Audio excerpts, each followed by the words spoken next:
I watched Trump. I came in at 8:30 and I just turned the thing on and Trump was talking, so I watched him. I haven't seen any of the grilling. I'll play the grilling today if people want to see it.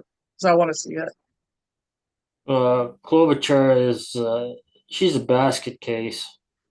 And Wakanon said that they love her in Minnesota. They have no clue what a jerk she is.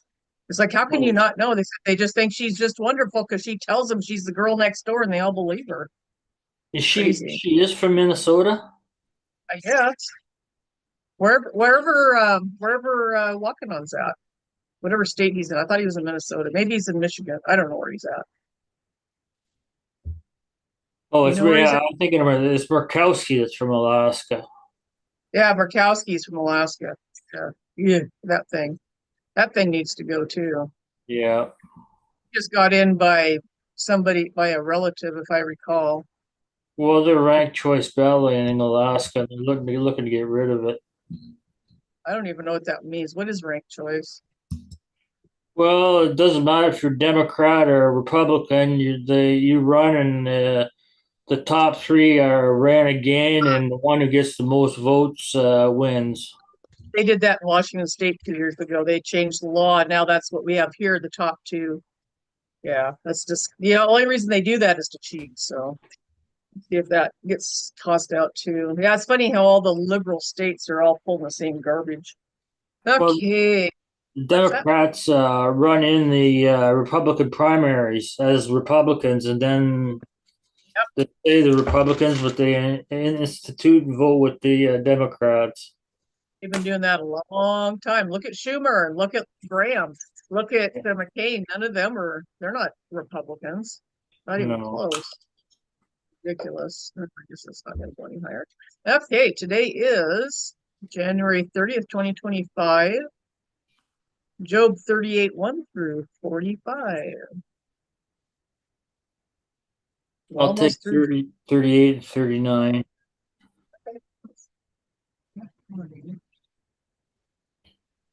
Job chapter 38. Then the Lord answered Job out of the whirlwind and said, who is this that darkeneth counsel by words without knowledge? Gird up now thy loins like a man, for I will demand of thee, and answer thou me. Where wast thou when I laid the foundations of the earth? Declare it if thou hast understanding. Who hath laid the measures thereof, if thou knowest, or who hath stretched the line upon it? Whereupon are the foundations thereof fastened, or who laid the cornerstone thereof? Wherein the morning stars sang together, and all of the sons of God shouted for joy. Or who shut up the sea with doors, when it brake forth, as if it had issued out of the womb?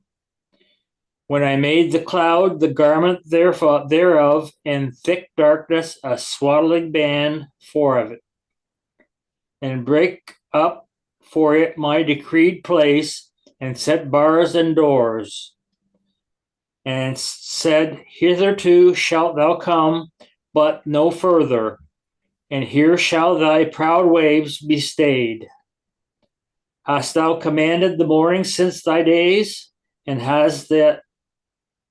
caused the day spring to know his place, that it might take hold of the ends of the earth, that the wicked might be shaken out of it?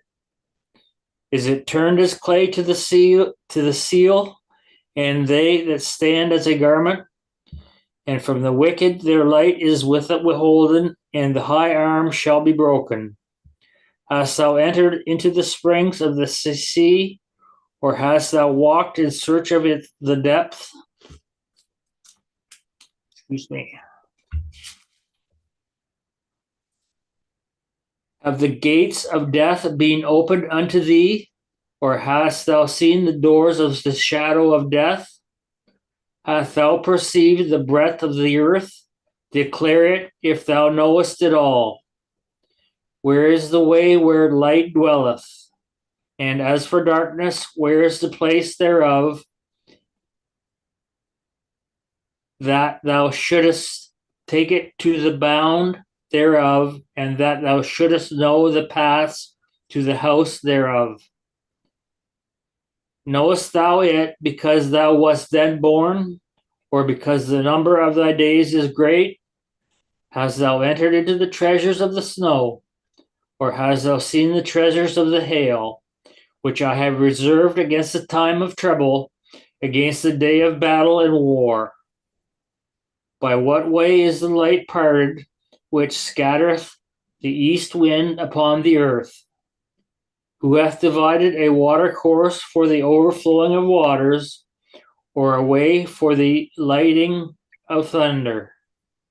To cause it to rain on the earth where no man is, on the wilderness wherein there is no man, to satisfy the desolate and waste ground, and to cause the bud of the tender herb to spring forth. Hath the rain a father, or who hath begotten the drops of the dew? Out of whose womb came the ice? And is the hoary frost of heaven who hath gendered it? The waters are hid as with a stone, and the face of the deep is frozen. Canst thou bind the sweet influences of Pleiades, or loose the bands of Orion? Canst thou bring forth the Mazzaroth in his season, or canst thou guide Arcturus with his sons? Knowest thou the ordinances of heaven? Canst thou set the dominion thereof in the earth? Canst thou lift thy voice to the clouds, that abundance of waters may overcome thee? Canst thou send lightnings, that they may go and say unto thee, Here we are? Who hath put wisdom in the inward parts, or who hath given understanding to the heart? Who can number the clouds in wisdom, or who can stay the bottles of heaven? When the dust groweth in hardness, and the clods cleave fast together, wilt thou hunt the prey for the lion, or will fill the appetite of the young lions? When they couch in their dens, and abide in the covert to lie in wait, who provideth for the raven his food? When the young ones cry unto God, they wander for lack of meat. Knowest thou the time when the wild goats of the rock bring forth, or canst thou mark when the hinds do calve? Canst thou number the months that they fulfill, or knowest thou the time when they bring forth? They bow themselves, they bring forth their young ones, they cast out their sorrows. Their young ones are in good liking. They grow up with corn, they go forth and return not unto them. Who hath sent out the wild ass free, or who hath loosed the bands of the wild ass? Whose house I have made the wilderness, and the barren land his dwellings. He scorneth the multitude of the city, neither regardeth the crying of the driver.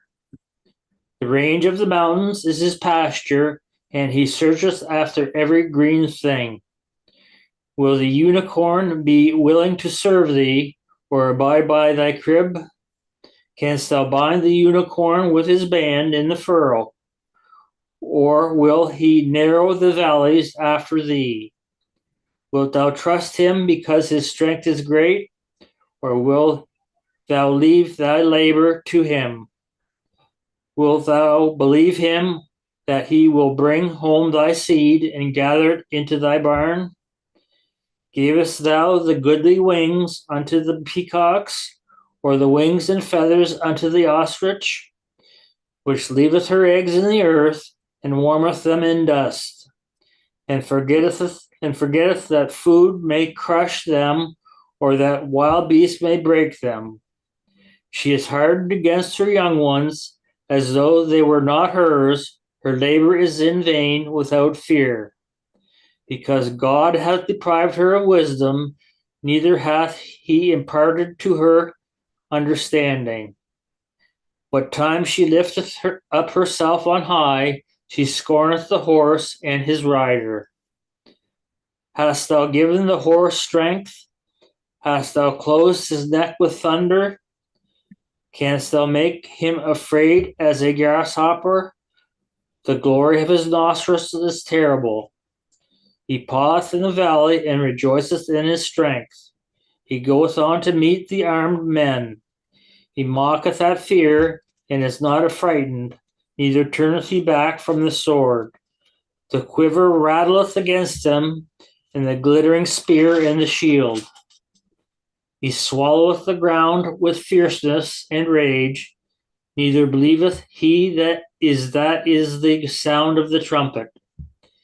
He saith among the trumpets, Ha ha, and smelleth the battle afar off, the thundering of the captains and the shouting. Doth the hawk fly by thy wisdom, and stretch her wings toward the south? Doth the eagle mount up at thy command, and make her nest on high? She dwelleth and abideth on the rock, and upon the crag of the rock, and the strong place. From thence she seeketh the prey, and her eyes behold afar off. Her young ones also suck up blood, and where the slain are, there is she. Beautiful job. Thank you. Okay. Oh, gee. You might as well just finish it off. Just read it. It's just very short. Oh, I was going to read. Can you hear me? Yeah, go ahead. Give him a break, but let me finish chewing real quick. Cause You got it. okay. Moreover, the Lord answered Job and said, Shall he that contendeth with the Almighty instruct him? He that reproveth God, let him answer it. Then Job answered the Lord and said, Behold, I am vile. What shall I answer thee? I will lay my hand upon my mouth. Once I have spoken, but I will not answer. Yea, twice, but I will proceed no further. Well, thank you. Thank you. Thank you. That's a great job. Woo-hoo. Thank you. Great job, dear. Yes. If you had known it was 40 was so short, I would have split it up. It's one of those things that. So this is our job for today. I think it was 38:40. Yeah, it's 57 minutes long. I'll put the link out there on YouTube. Hope you enjoyed it. So anybody that has to leave, have a blessed day. I know you guys have things to do, but our listening to Missler's exhortations on Job is amazing. And after we play this, I'm going to go play the hearing for, I want to watch the Cash Patel debacle. And was anybody on before him? Thank you. Thank you everyone for being here and for everything that you did too. I don't know. I only saw Cash. Because they're starting really early in the morning. He wants to get things done. Thank you, Reality Buzz. Bless you too. So I'm going to start this now. We are in the book of Job. We are in session 6. We're going to do this. We're going to try to do Job in 8 sessions, which in some respects can be a little superficial. Some places they at the were same doing time. Cash Patel and Tulsi Gabbard at the same time. So, oh, were they? Well, we can play both of them after this. That'll be all right.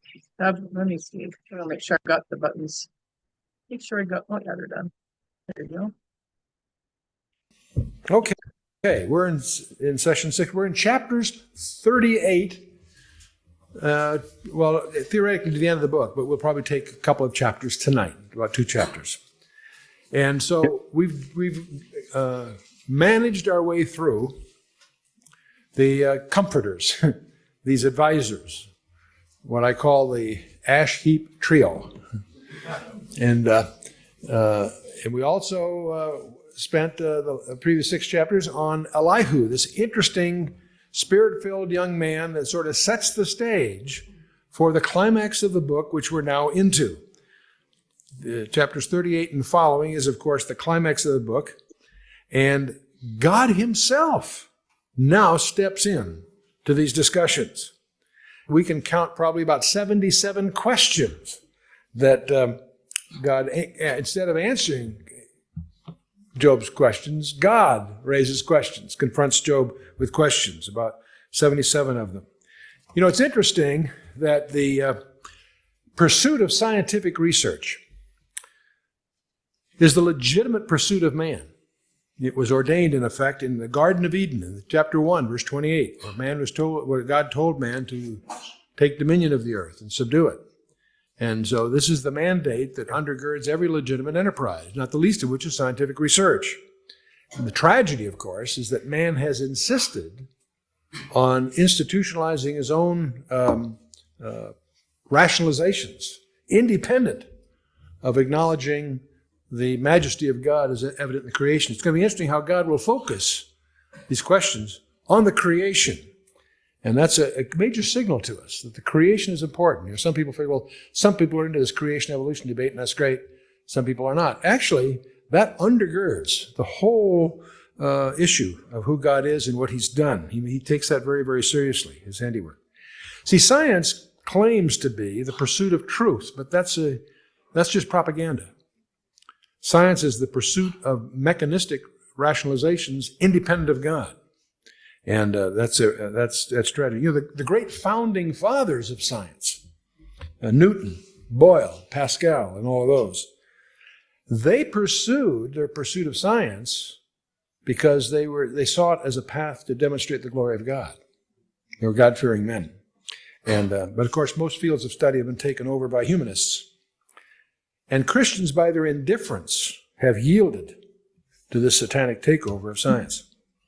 So science, which should have been the great testimony to the majesty of God, has really become a device for ignoring and rejecting and preying upon the uninformed. And that's the tragedy today. But we're going to see, as God now steps into this complex philosophical dialogue that's been going on now for 37 chapters. It's interesting, God, how he deals with this. What's his message? What's God's response to Job's request for a hearing, for a trial? Well, he's going to step in. Job chapter 38, verse 1. Then the Lord answered Job out of the whirlwind and said. Now, by the way, this is the first time that we encounter in this book, since the prologue, the name of Jehovah, or Yahweh, or however you want to say the unpronounceable name of God. His special name is used here. Now, Job, the sufferer, his plea, which has been repetitious for a hearing, is now being answered by God himself. But, of course, instead of answering the questions, God's going to ask some questions. Now, it's interesting, this whirlwind or storm is exactly what Elihu had predicted back there in chapter 37. We often see a storm, clouds and thunders and lightning and so forth, when God appears. He did so at Sinai in Exodus 19 and a lot of other places. Clouds are always associated with it because they're protecting the audience from being destroyed by his majesty. So on the one hand, they declare his presence. On the other hand, they act as a protective mask so that we don't get destroyed by his holiness. This idea of a whirlwind, by the way, should, as we think of the Bible, it occurs all the time. Remember Jesus, when he talked to Nicodemus, he said God is a spirit. And he's like the wind, where you can tell where he's been, but you can't see it, kind of thing, in John chapter 3. Also the wind, like a rushing wind at Pentecost, chapter 2. Just to name a couple. You can go all through the scripture and you'll discover that very often the Holy Spirit moves in the form of a wind. And so anyway, God's opening remarks, verse 2. Who is this that darkeneth counsel by words without knowledge? That describes a lot of people we've probably heard.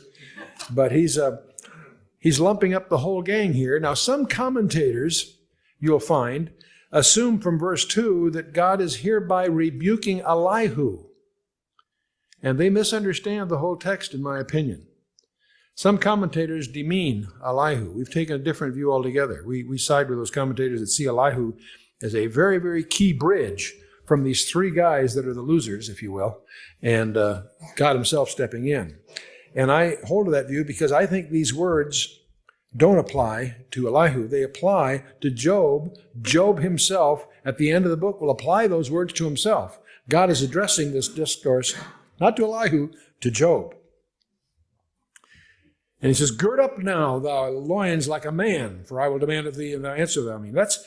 God is challenging Job here by his own ignorant words, that he's been darkening the light that should have come to him. And we do that a lot too, by the way. See, Job's error here is that he's talking when he should have been listening. And we all do that. It's as if we're half duplex. If you're an engineer, you know what I mean, that's like a channel that you have to turn around. One person can talk, and then you turn over to the other. See, life is like that. You generally don't have your receiver on if you're transmitting. You see, and that's sort of what's going on here. But also, God says, gird up thy loins. We don't use that in our vocabulary, but see, in those days, when somebody was about to undertake something very strenuous, like running, fighting, or just working hard, he would take his flowing robes and stuff them in his sash, girding up his loins. In other words, that phrase implies get ready for something strenuous, for to be confronted. It's like getting ready for a fight, or be alert, is what he's saying. And a struggle is coming.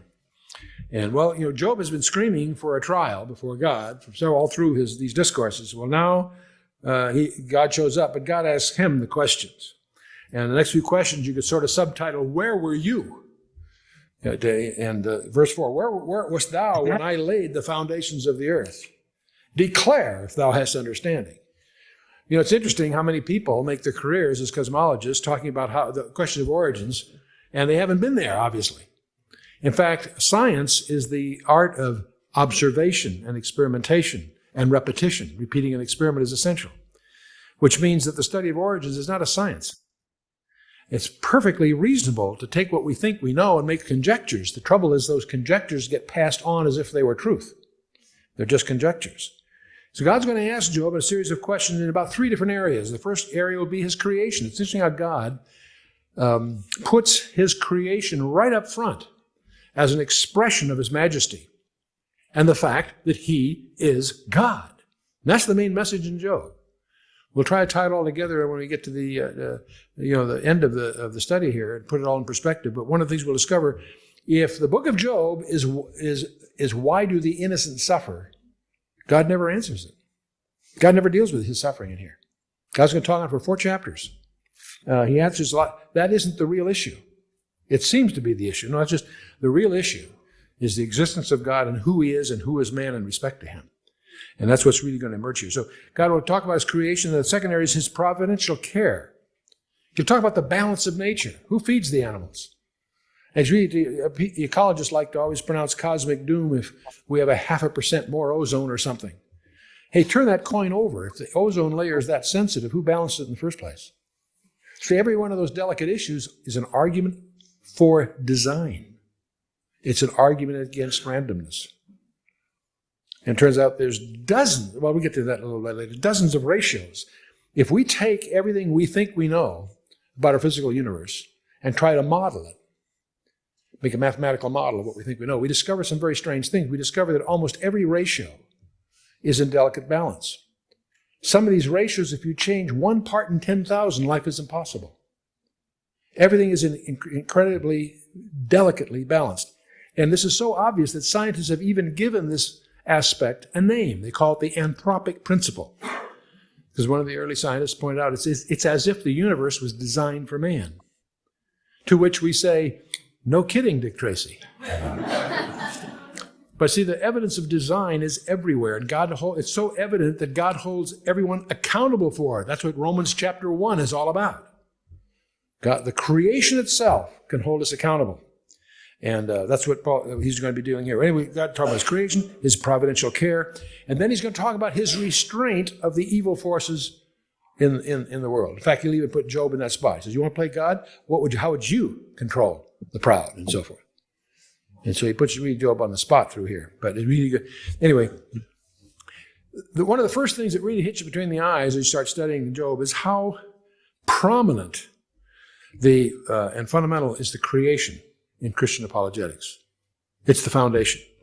And it's really essential that we not be confused on that. It's tragic that most churches, many Christians, try to say, well, evolution was God's way of creation. No, that's not what the scripture says.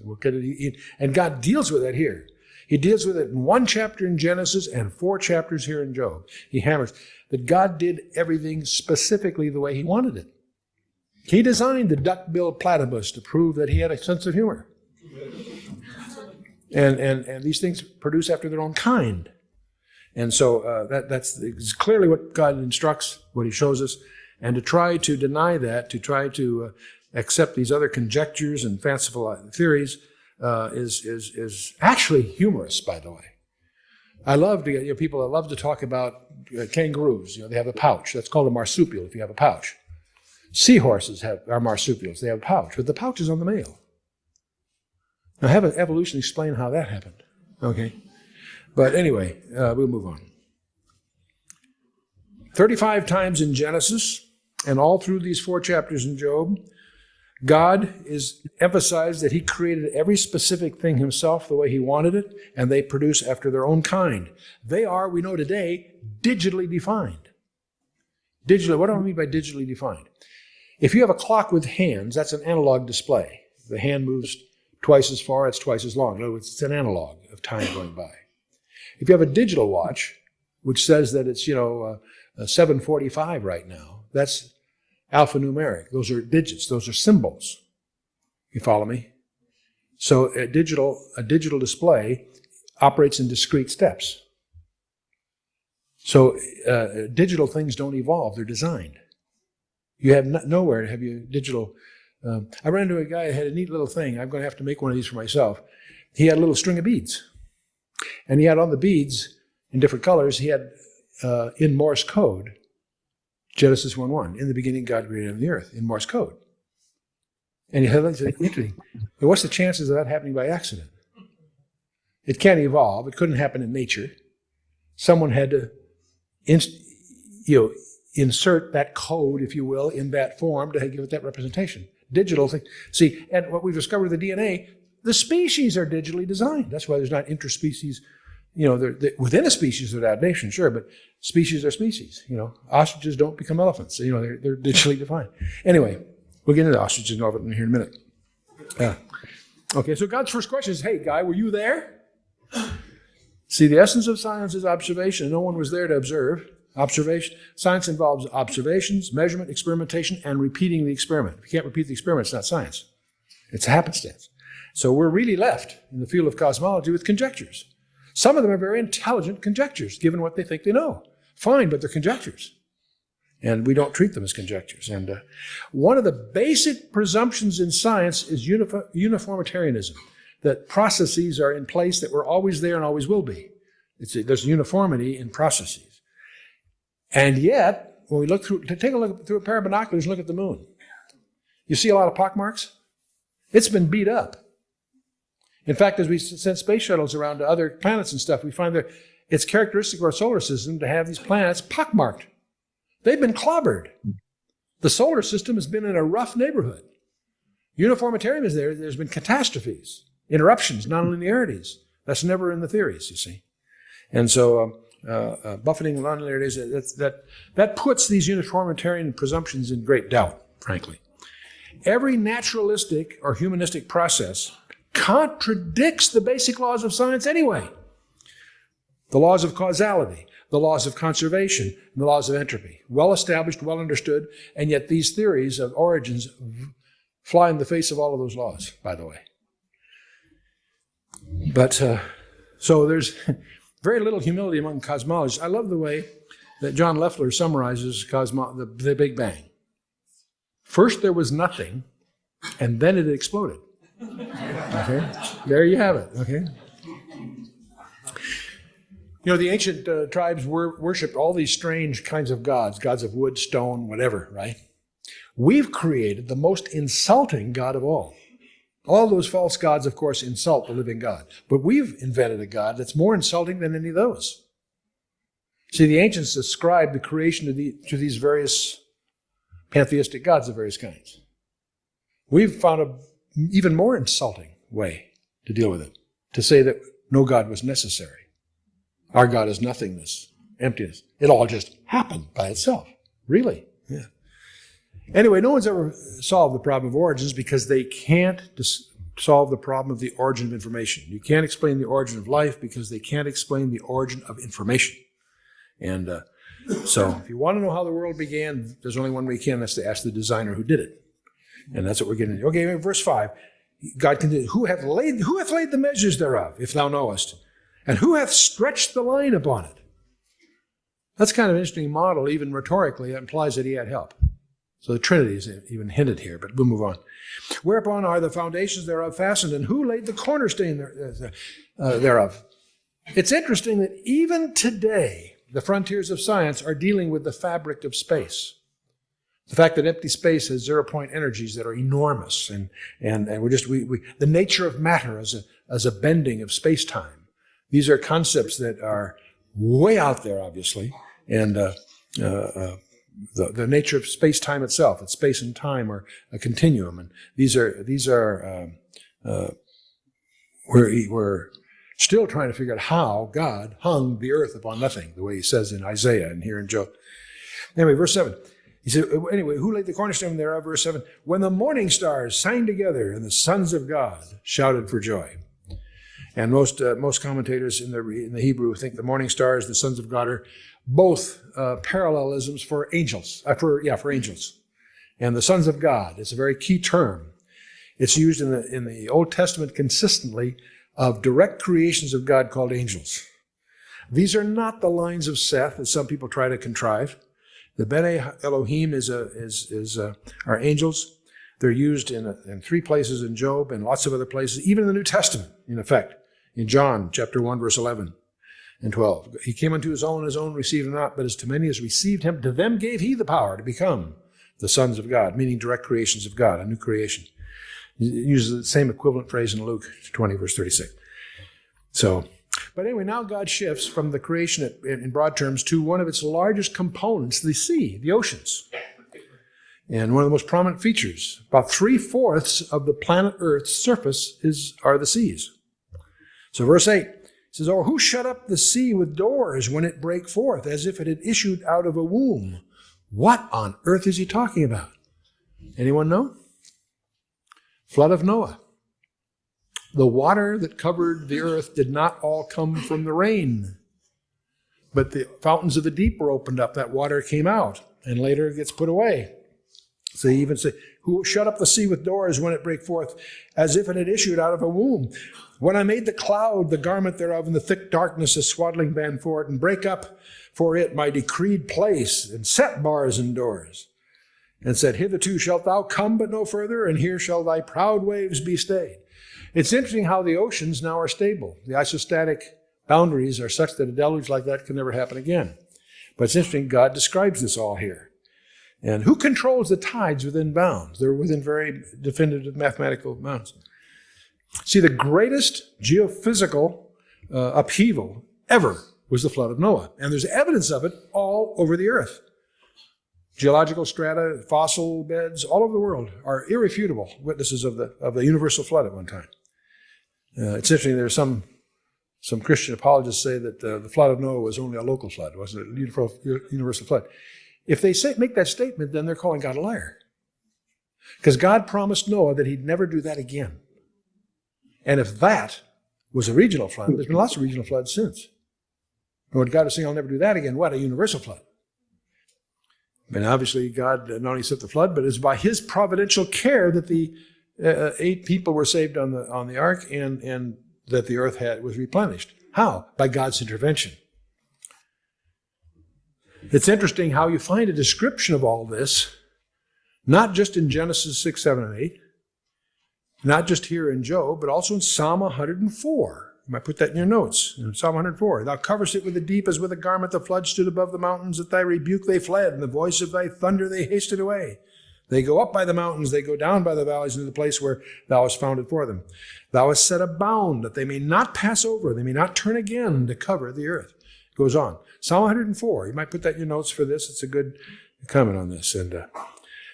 Okay, but now God shifts to day and night, the whole sidereal situation here.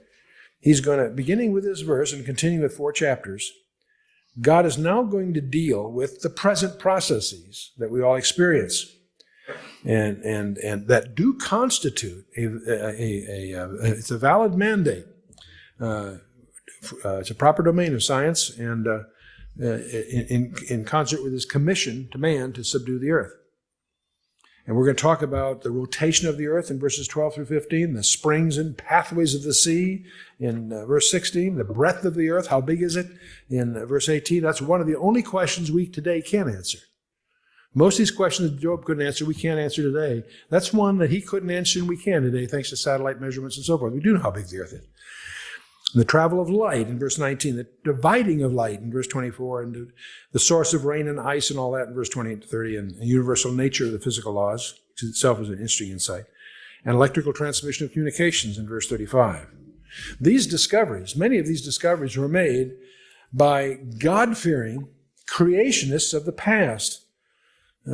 Guys like Newton, Maury, I'll talk about Maury in a minute, Faraday, and Morse, and so forth. Verse 12, hast thou commanded the morning since thy days, or caused the day spring to know his place? Do you realize the sun gets up every morning in a different place? The sunrise is a different point in the horizon every day by the seasons. Who set that? Well, the precession of the earth. Yeah, but who organized all that? If it wasn't for the precession of the earth, if the earth turned a little faster or a little slower, life would be impossible. If the earth was a little bit close to the sun, it would be too hot. A little further away, too cold. It's at that place that the balance is perfect to support life. You can go through over 100 ratios, which if they were changed a little bit, life's impossible. If the gravity of the earth was a little stronger, if the gravity of the earth was a little less, life's impossible. Almost every parameter that you start to model, you discover if you change it and follow through with the significance that changes, life doesn't work. It's an incredibly complex, intricate balance. And that's what, in effect, God is dealing with here. Verse 13, that it might take hold of the ends of the earth, that the wicked might be shaken out of it. It is turned as clay to the seal, and they stand as a garment, and from the wicked their light is withholden, and the high arm shall be broken. Hast thou entered into the springs of the sea? Hast thou walked in search of its depth? We back up a little bit here. The earlier things you talk about, the light and darkness also also gets associated with wickedness and so forth, because the wicked operate where the light isn't shining.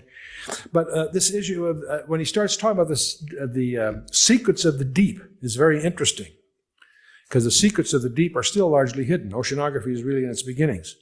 But it's interesting, the father of oceanography is an interesting story. Matthew Fontaine Maury was a young man and read in the Psalms and in Isaiah and in Job that there were pathways in the sea. There's pathways in the sea? That's a weird idea. So he joined the Navy, made that his calling, and he got in a position where he got into the hydrographic offices and had them start collecting temperatures, all the ships at sea all the time, keeping logs, bring that in and try to analyze it. And he was the one that began to map that there are, currents or pathways in the sea. And he did his whole career, the whole field of oceanography is built on his commitment from reading the scripture. He talks about that in his autobiography and so forth. And anyway, verse 17, God continues, have the gates of death been opened unto thee? What do we know about death? Not much. Got a lot of weird people writing stuff about it. Death is a mystery. It's a boundary. Have the gates of death been opened unto thee? Hast thou seen the doors of the shadow of death? Hardly. Death is still a mystery. Yes, I know there are books written about near-death experiences and all that, and take those with a grain of salt. Be careful. But, see, science really hasn't made a dent here, because there's very few people that came back from the death, and those that have, they don't listen to. Jesus came back from the grave. He has the floor. So listen to what he has to say about it, Go on. But anyway, verse 18, God continues, hast thou perceived the breadth of the earth? Hey, Job, do you know how big the earth is? Oh, no.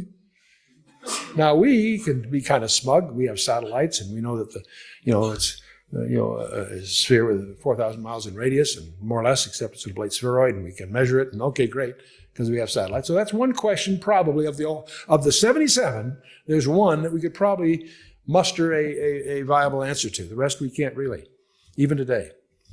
Hast thou perceived the breadth of the earth? Declare if thou knowest it at all. Verse 19. And where is the way where light dwelleth? And as for darkness, where is the place thereof? That thou shouldest take it to the bound thereof, and that thou shouldest know the paths to the house thereof, and so forth. What is light? It's one of the biggest mysteries in science. It was J.J. Thomson that got the Nobel Prize for discovery that light is a wave. And I think it was 1937 later, his son got the Nobel Prize for proving that light was a particle. So light can behave as a wave, and light can behave as a particle, and light never operates both the same way, depending on how you're looking at it. And so it turns out that we're suddenly in the area of particle physics, and does it get weird? We don't know a lot about what light really is. We know that all photons are immediately interconnected. Every photon knows what every other photon in the world is doing at that instant, no matter how far apart they are. That's bizarre. The scientists call it non-locality. And it was a theory up until 1982 where they proved it in the laboratory. Strange stuff. I won't get into particle physics here except to point out that we are on the boundaries of reality itself. Reality has a boundary. It has a boundary on the macrocosm, the large sense, because we discovered, the great discovery of the 20th century science is that the universe is finite. It's not infinite, it's finite. That's what the Big Bang gives testimony to and so forth. On the other end of the scale, this microscopic scale, there's a point at which you can no longer divide things in half. You can cut anything in half and again in half. You get to the point of 10 to the minus 33 centimeters and you can't break it anymore. It ceases to exist after that. It's digital is the point. Wow. And they know it is from the way the mathematics works. It's digital mathematics. So it's, discrete mathematics. So it's strange stuff. So God challenges Job. Do you know what even light? Do you know what to say anything about it? No. Darkness is the absence of light. We think, no. What about black holes? See, there is, God divided the light from the darkness. Now you think, well, gee, darkness is the absence of light. Well, it is and it isn't. Because you got things called black holes that are so dense gravitationally that light can't leave them. It sucks things into them. And the whole phenomenon of mathematics of black holes is a big subject in the frontiers of science and mathematics. Anyway, verse 21, knowest thou it because thou wast then born? Because the number of thy days is great? Hardly. In other words, Job, where were you? Who are you, in effect, to theorize against God? Say, who are these scientists, by the way, studying these things in the absence of respect for the guy that did it in the first place? Verse 22, God continues, hast thou entered, and I love this one, hast thou entered into the treasures of snow? What on earth is that about? It has to do with warfare.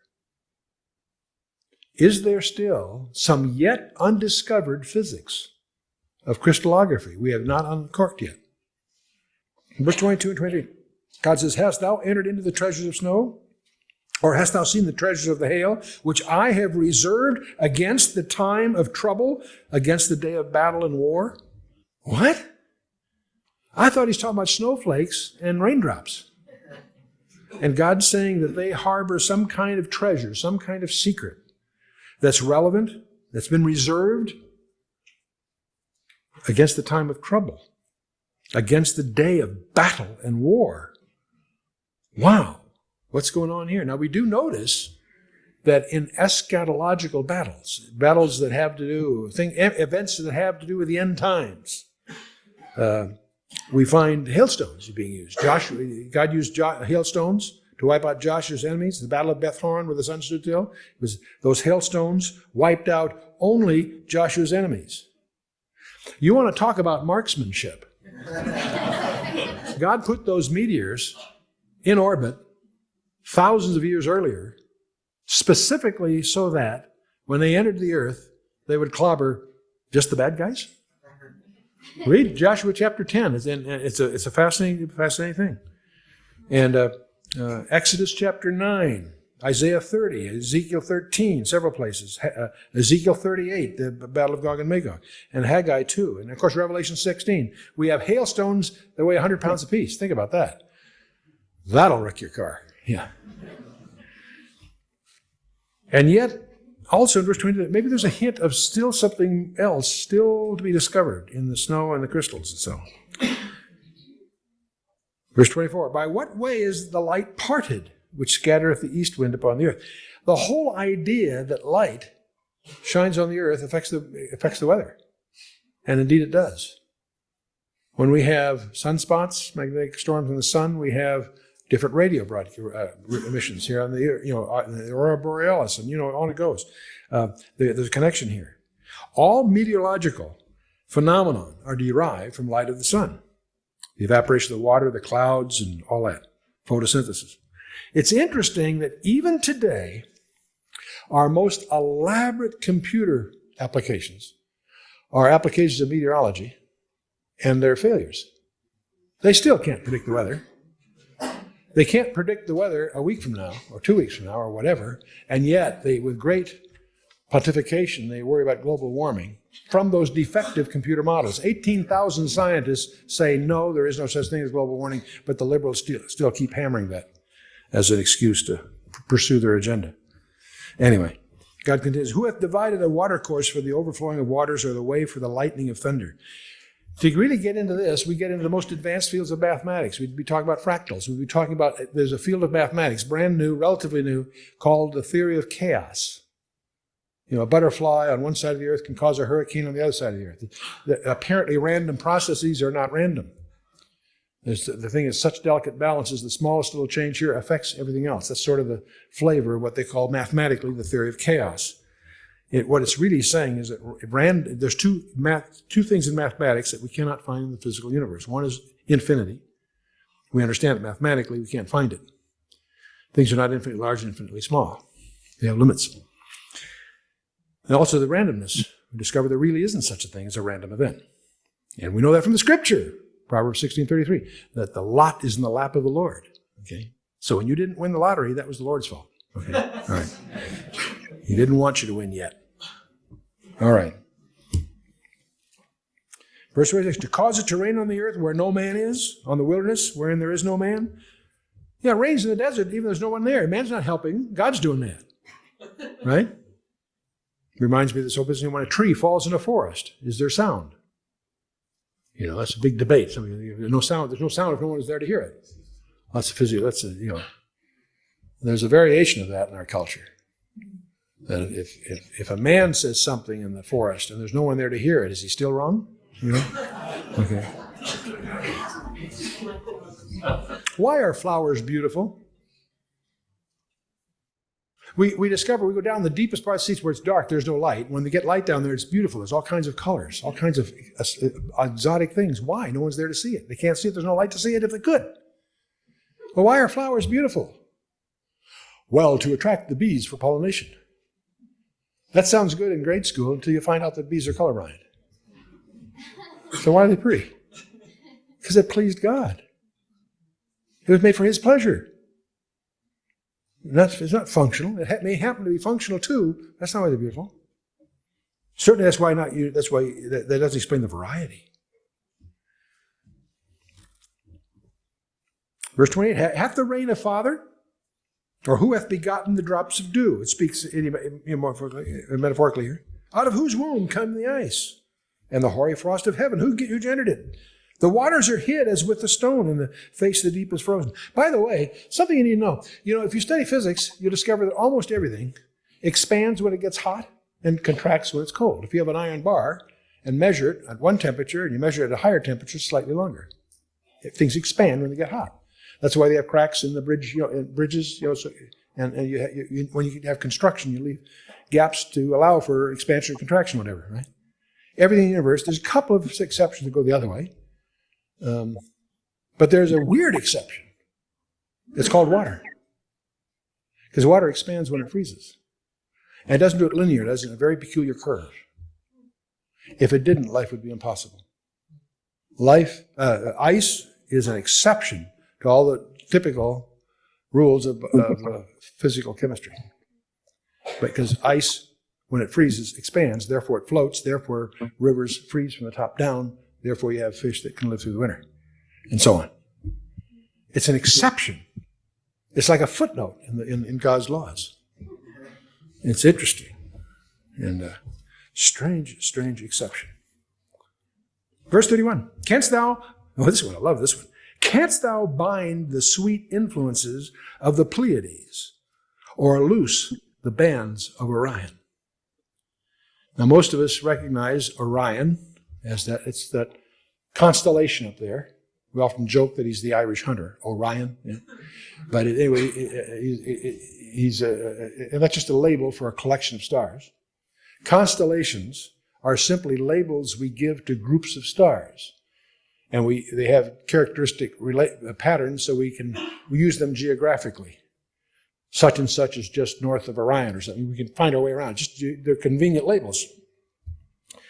The Pleiades, the Seven Sisters, as it's sometimes called, is a group of stars you can spot because there's a conspicuous little 7 grouping. Unless you have good eyes or binoculars, you find there's more than 7 there. But they're classically known as the Seven Sisters, or more properly, the Pleiades. And Orion is another constellation that most of us know. But here's what's interesting, and a lot of people love these two because, gee, they're mentioned in the book of Job. Well, there's more to it than that. God says, can you bind the sweet influences of Orion and the Pleiades? You'll discover something, if you're an astronomer or an astrophysicist, and you study the stars, you'll quickly discover that those constellations are not really groups of stars. They just look like they are because some of those stars are very close and some are very far away. They're not really grouped the way they look, because we're just seeing, it's like a crowd, we're seeing a group. They're not necessarily physically grouped. You with me? They're spread by distances that are enormous between the members of that group. So it just looks like a group from where we are. There are 2 exceptions to that in the heavens, where the stars are gravitationally connected. The Pleiades and Orion. And I was stunned when an astronomer pointed that out to me. Because that's exactly what he's saying. Can you bind the sweet influence of the Pleiades or loose the bands of Orion? How on earth did Job know that? Or did the writer of this book know that? No, God did, and he's got the floor here. Then he goes on, verse 32. Canst thou bring forth Mazzaroth in his season, or canst thou guide Arcturus with his sons? The Mazzaroth, it's amazing how many commentators haven't done their homework. They don't know what the Mazzaroth means. They make a few guesses. The Mazzaroth is the Hebrew term for what you and I would call the zodiac. And what's that all about? The sun has an apparent path through the sky, through the air. And that apparent path is called the ecliptic.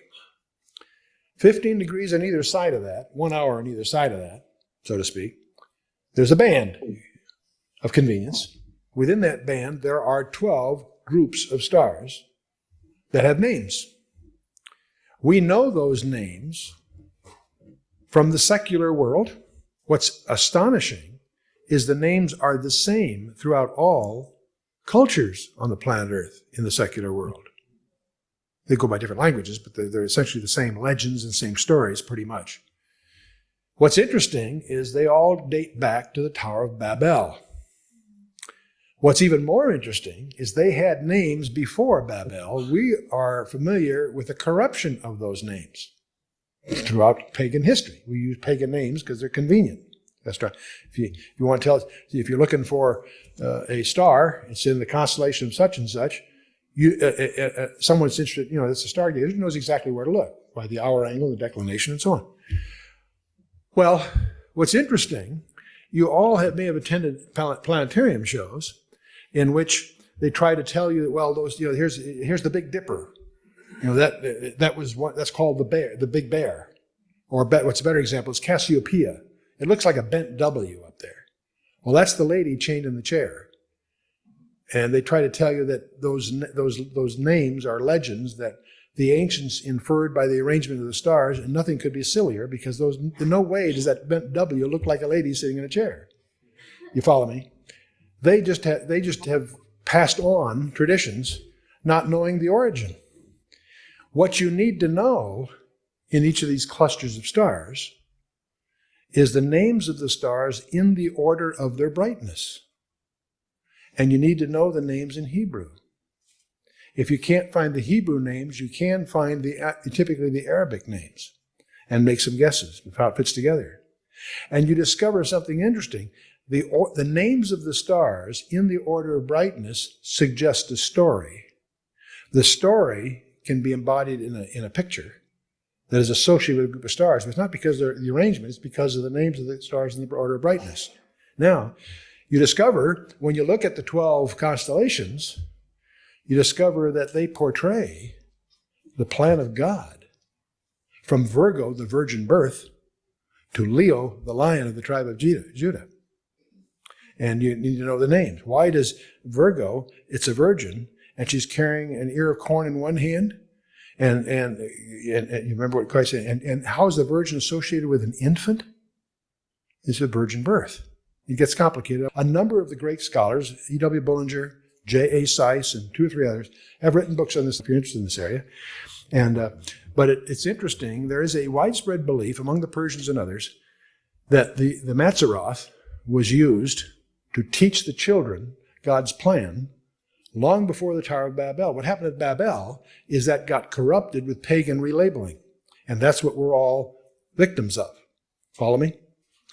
It also turns out those 12 constellations are identified with the 12 tribes of Israel. And the standards are associated with that. With the Judah, the lion of Judah's path was the lion, and Reuben the man, Ephraim the ox, and Daniel and so forth. So there's a lot of things going on here about the Mazzaroth, which is the Hebrew term for the zodiac. Don't misunderstand. We're not talking astrology here. We're not talking that kind of thing. We're talking just the ancient background of the names of those groupings. Anyway, let's move on. We're down to verse 33.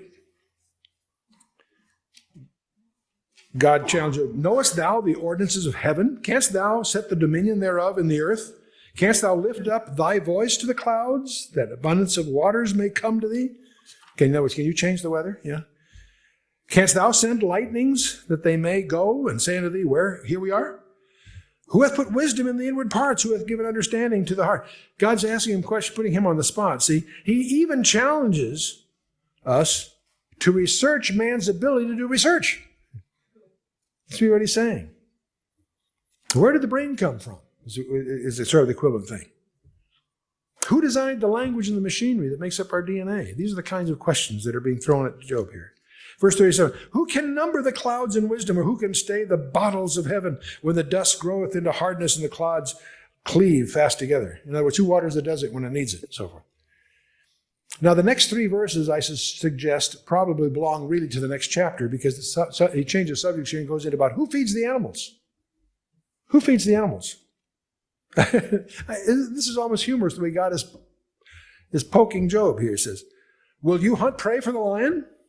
Or fill the appetite of the young lions when they crouch in their dens and abide in the covert to lie in wait? Who provideth for the raven his food? When his young ones cry unto God, they wander for lack of meat. See, God supplies their needs. God preserves the species. Man destroys them. See, man gets on the scene, these species become extinct. Job 39 continues. Now he's going to talk about obstetrical care of the animals. He says, knowest the time when the wild goats of the rock bring forth? Canst thou mark when the hinds do calve? Canst thou number the months that they fulfill? Knowest thou the time when they bring forth? They bow themselves, they bring forth their young ones, they cast out their sorrows. The young ones are in good liking, they grow up with corn, they go forth, and they return not unto them. By the way, one thing I'm sparing you, because I don't think it's that fruitful. The Hebrew in Job is very difficult. A number of great scholars have retranslated slightly, and there's some discussion about some of the phrasing and so forth. It can mean slightly different things. So understand that some of the Hebrew, it's very early Hebrew. See, it's the oldest book of the Bible, Job is. And so there are some interesting difference of opinion about subtleties. I've spared you all that because they're not consequential in my opinion about most things here. There's a few I'll show you here in a minute, but anyway, let's go on. So if certain phrasing seems a little awkward, part of it's poetry and it's written in another language, so it's translation is difficult. Verse 5. See, God is going to express his delight in diversity here. He says, who hath sent out the wild ass free? Or who hath loosed the bands of the wild ass? Whose house I have made the wilderness, and whose barren land his dwellings, who scorneth the multitude of the city, neither regardeth he the crying of the driver. The range of the mountains is his pasture, and he searcheth after every green thing. He's alluding here to the personality of the donkey. He likes to be... The wild ass is always away from the city, out in the wilderness. That's where he's happy, away from people. Shows a lot of judgment, I think, maybe. But God's saying, who gave him this diversity? Who gave him these instincts? God did, for his own pleasures, is the implied answer here. Verse 9. Then we have, will the unicorn be willing to serve thee or abide by the curb? You know, they always say, don't play leapfrog with the unicorn, right? Okay. No? Okay. Sorry. I had to work that in. The word unicorn is an unfortunate translation. It comes from the Septuagint and the Vulgate, but the word in the Hebrew is re'em, and it is widely recognized by modern scholarship as a reference to the urox, or the wild ox, which inhabited the Middle East and other regions, but has been extinct since about 1625. So it's not a unicorn, in spite of the colorful implications that might have. It's the Hebrew term for a wild ox. And it goes on, canst thou bind him with his band in the furrow? Will he harrow the valleys after thee? Wilt thou trust him because his strength is great? Or wilt thou leave thy labor to him? Wilt thou believe him that he will bring home thy seed and gather into thy barn? This is, obviously God is being facetious here. I love this. You get some insight here. See, the untamable nature of this creature is what's in reference here. And that was given to him by God. And man can neither explain it or change it. Some of you girls know husbands can be like that at times, right? Verse 13. Gavest thou the goodly wings unto the peacocks, or the wings and feathers unto the ostrich? Now he gets to the ostrich. This is kind of fun stuff. God addresses the apparent stupidity of the ostrich, and God takes the blame for it. That's what's kind of news. He's going to make fun of the ostrich, but he also points out he's that way because I made him that way. It's got to be one of the most humorous passages in Scripture. Let's jump in, verse 14. Speaking of the ostrich, which leaves her eggs in the earth and warmeth them in the dust, and forgetteth that the foot may crush them, or that the wild beast may break them. She is hardened against her young ones as though they were not hers. Her labor is in vain without fear, because God hath deprived her of wisdom, neither hath he imparted to her understanding. What time she lifteth up herself on high, she scorneth the horse and his rider. In other words, she can outrun the horse. They're clocked at over 40 miles an hour. Ostrich. And yet she leaves her eggs out in the open. So not take care of its young, but see, God seems to like it that way. For whatever, he did it for his pleasure. That's God's point here. See, there are many animals that, among others, point to God's sense of humor. Have you ever visited Australia and looked at a duck-billed platypus? It looks like it's assembled from spare parts that were left over. It is the weirdest creature you've ever seen. And the camel. They always joke, a camel was a horse designed by a committee. Those of you who've been in the defense industry say, no, an elephant is a camel designed to mil-spec. So, then he goes into a poem on the horse, and this is, anyone that loves horses loves this poem because he really captures the horse. In verse 19, hast thou given the horse strength? Hast thou clothed his neck with thunder? Canst thou make him afraid as a grasshopper? The glory of his nostrils is terrible. He paweth in the valley. He rejoiceth in his strength. He goeth on to meet the armed men. He mocketh at fear. He is not affrighted. Neither turneth he back from the sword. The quiver rattleth against him, the glittering spear and the shield. He swalloweth the ground with a fierceness and rage. Neither believeth he that it is the sound of the trumpet. He saith among the trumpets, ha ha, and he smelleth the battle afar off and the thunder of the captains and the shouting. This is the horse. Fearless, competitive. He's been extolled in poetry in the history of man, but rarely as elegant as God himself describes him here. A unique character of the horse. Loving conflict, loving competition. Now he goes on to address what is typically called the hawk and the eagle. It's probably a different kind of vulture than the eagle as we think of it, but let that go on here. Doth the hawk fly by wisdom and stretch her wings towards the south? Does the eagle mount up at thy command and make her nest on high? She dwelleth and abideth on a rock, upon the crag of a rock, and upon the strong place. From thence she seeketh the prey, and her eyes behold afar off. Her young ones also suck up blood, and the slain are there she. So, there's a lot of emphasis here on the provision for animals. If we were using graphics in here, I would be tempted to deviate here a little, talking about the golden plover.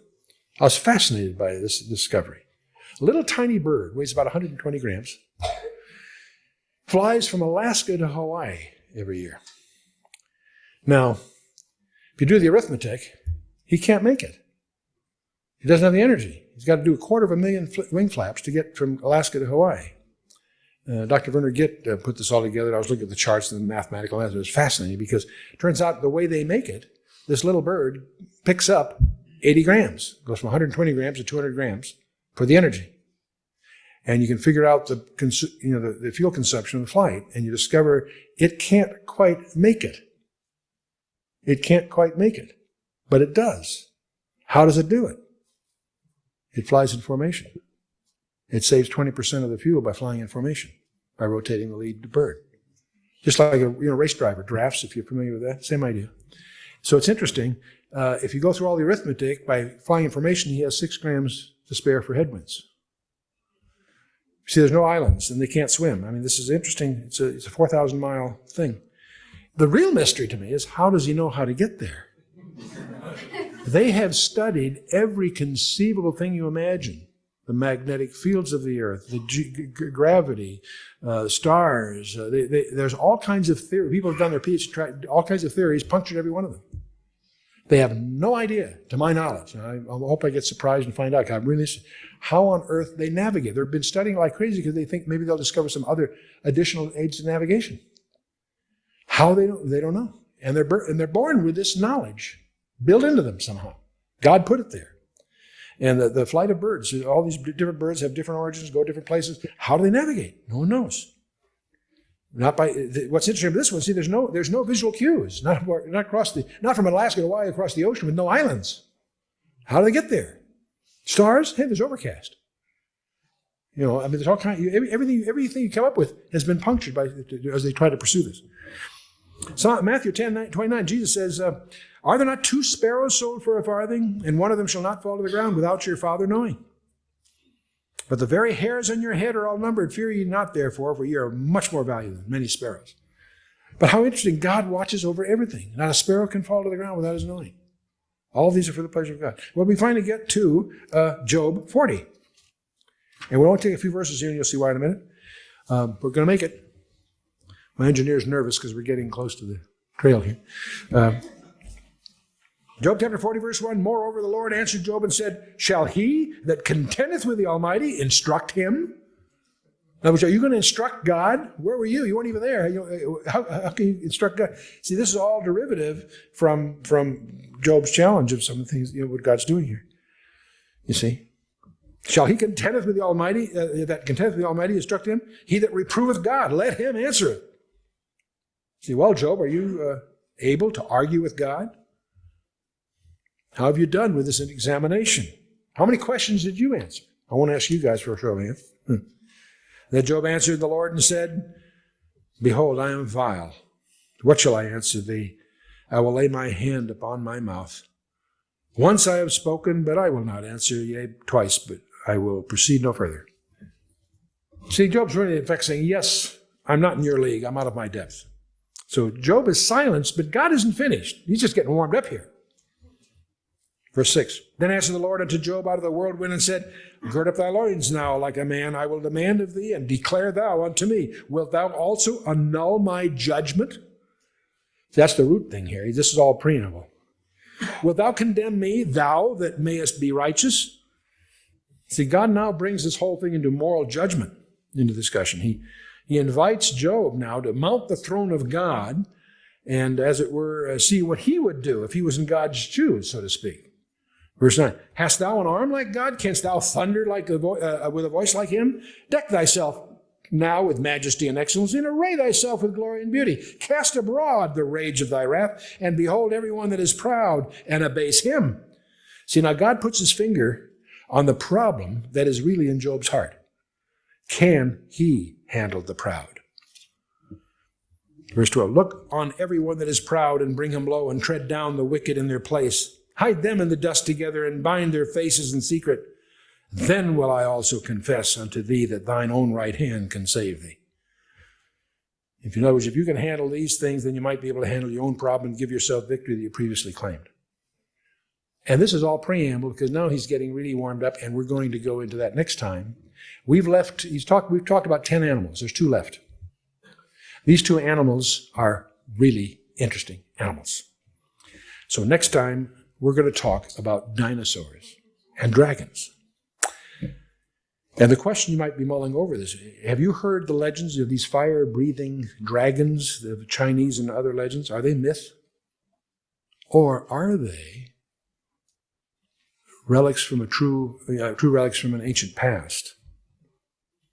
So, okay, we've got the behemoth and the leviathan. Behemoth is the land animal. Leviathan is the sea animal. Many commentators try to say, well, they're a crocodile. They have all these weird theories. They don't fit the text at all. Forget that nonsense. These creatures are real creatures at the time, living and breathing a God, that God could talk to Job about because he knew what they were. And we'll talk a little bit about them. But that doesn't finish the subject, because why are these two animals, why do they have 44 verses dedicated to them, more than all the other 12 animals put together? What's going on here? Why are these two creatures so prominent in the Word of God? Is there something else brewing here? Stay tuned. We'll see that next time. Let's stand for a closing word of prayer.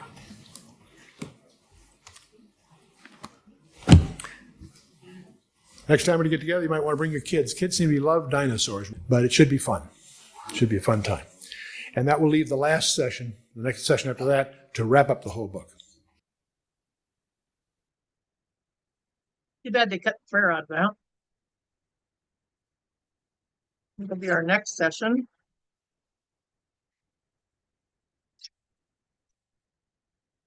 Okay, go to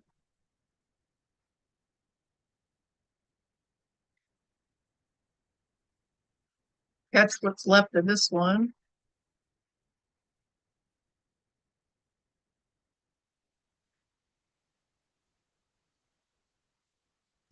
You shut YouTube off, Chris? Yesterday, as she talked about her heartbreaking loss that should have never happened. Rachel, Did you say, I hear somebody say something? Was that you, dear man?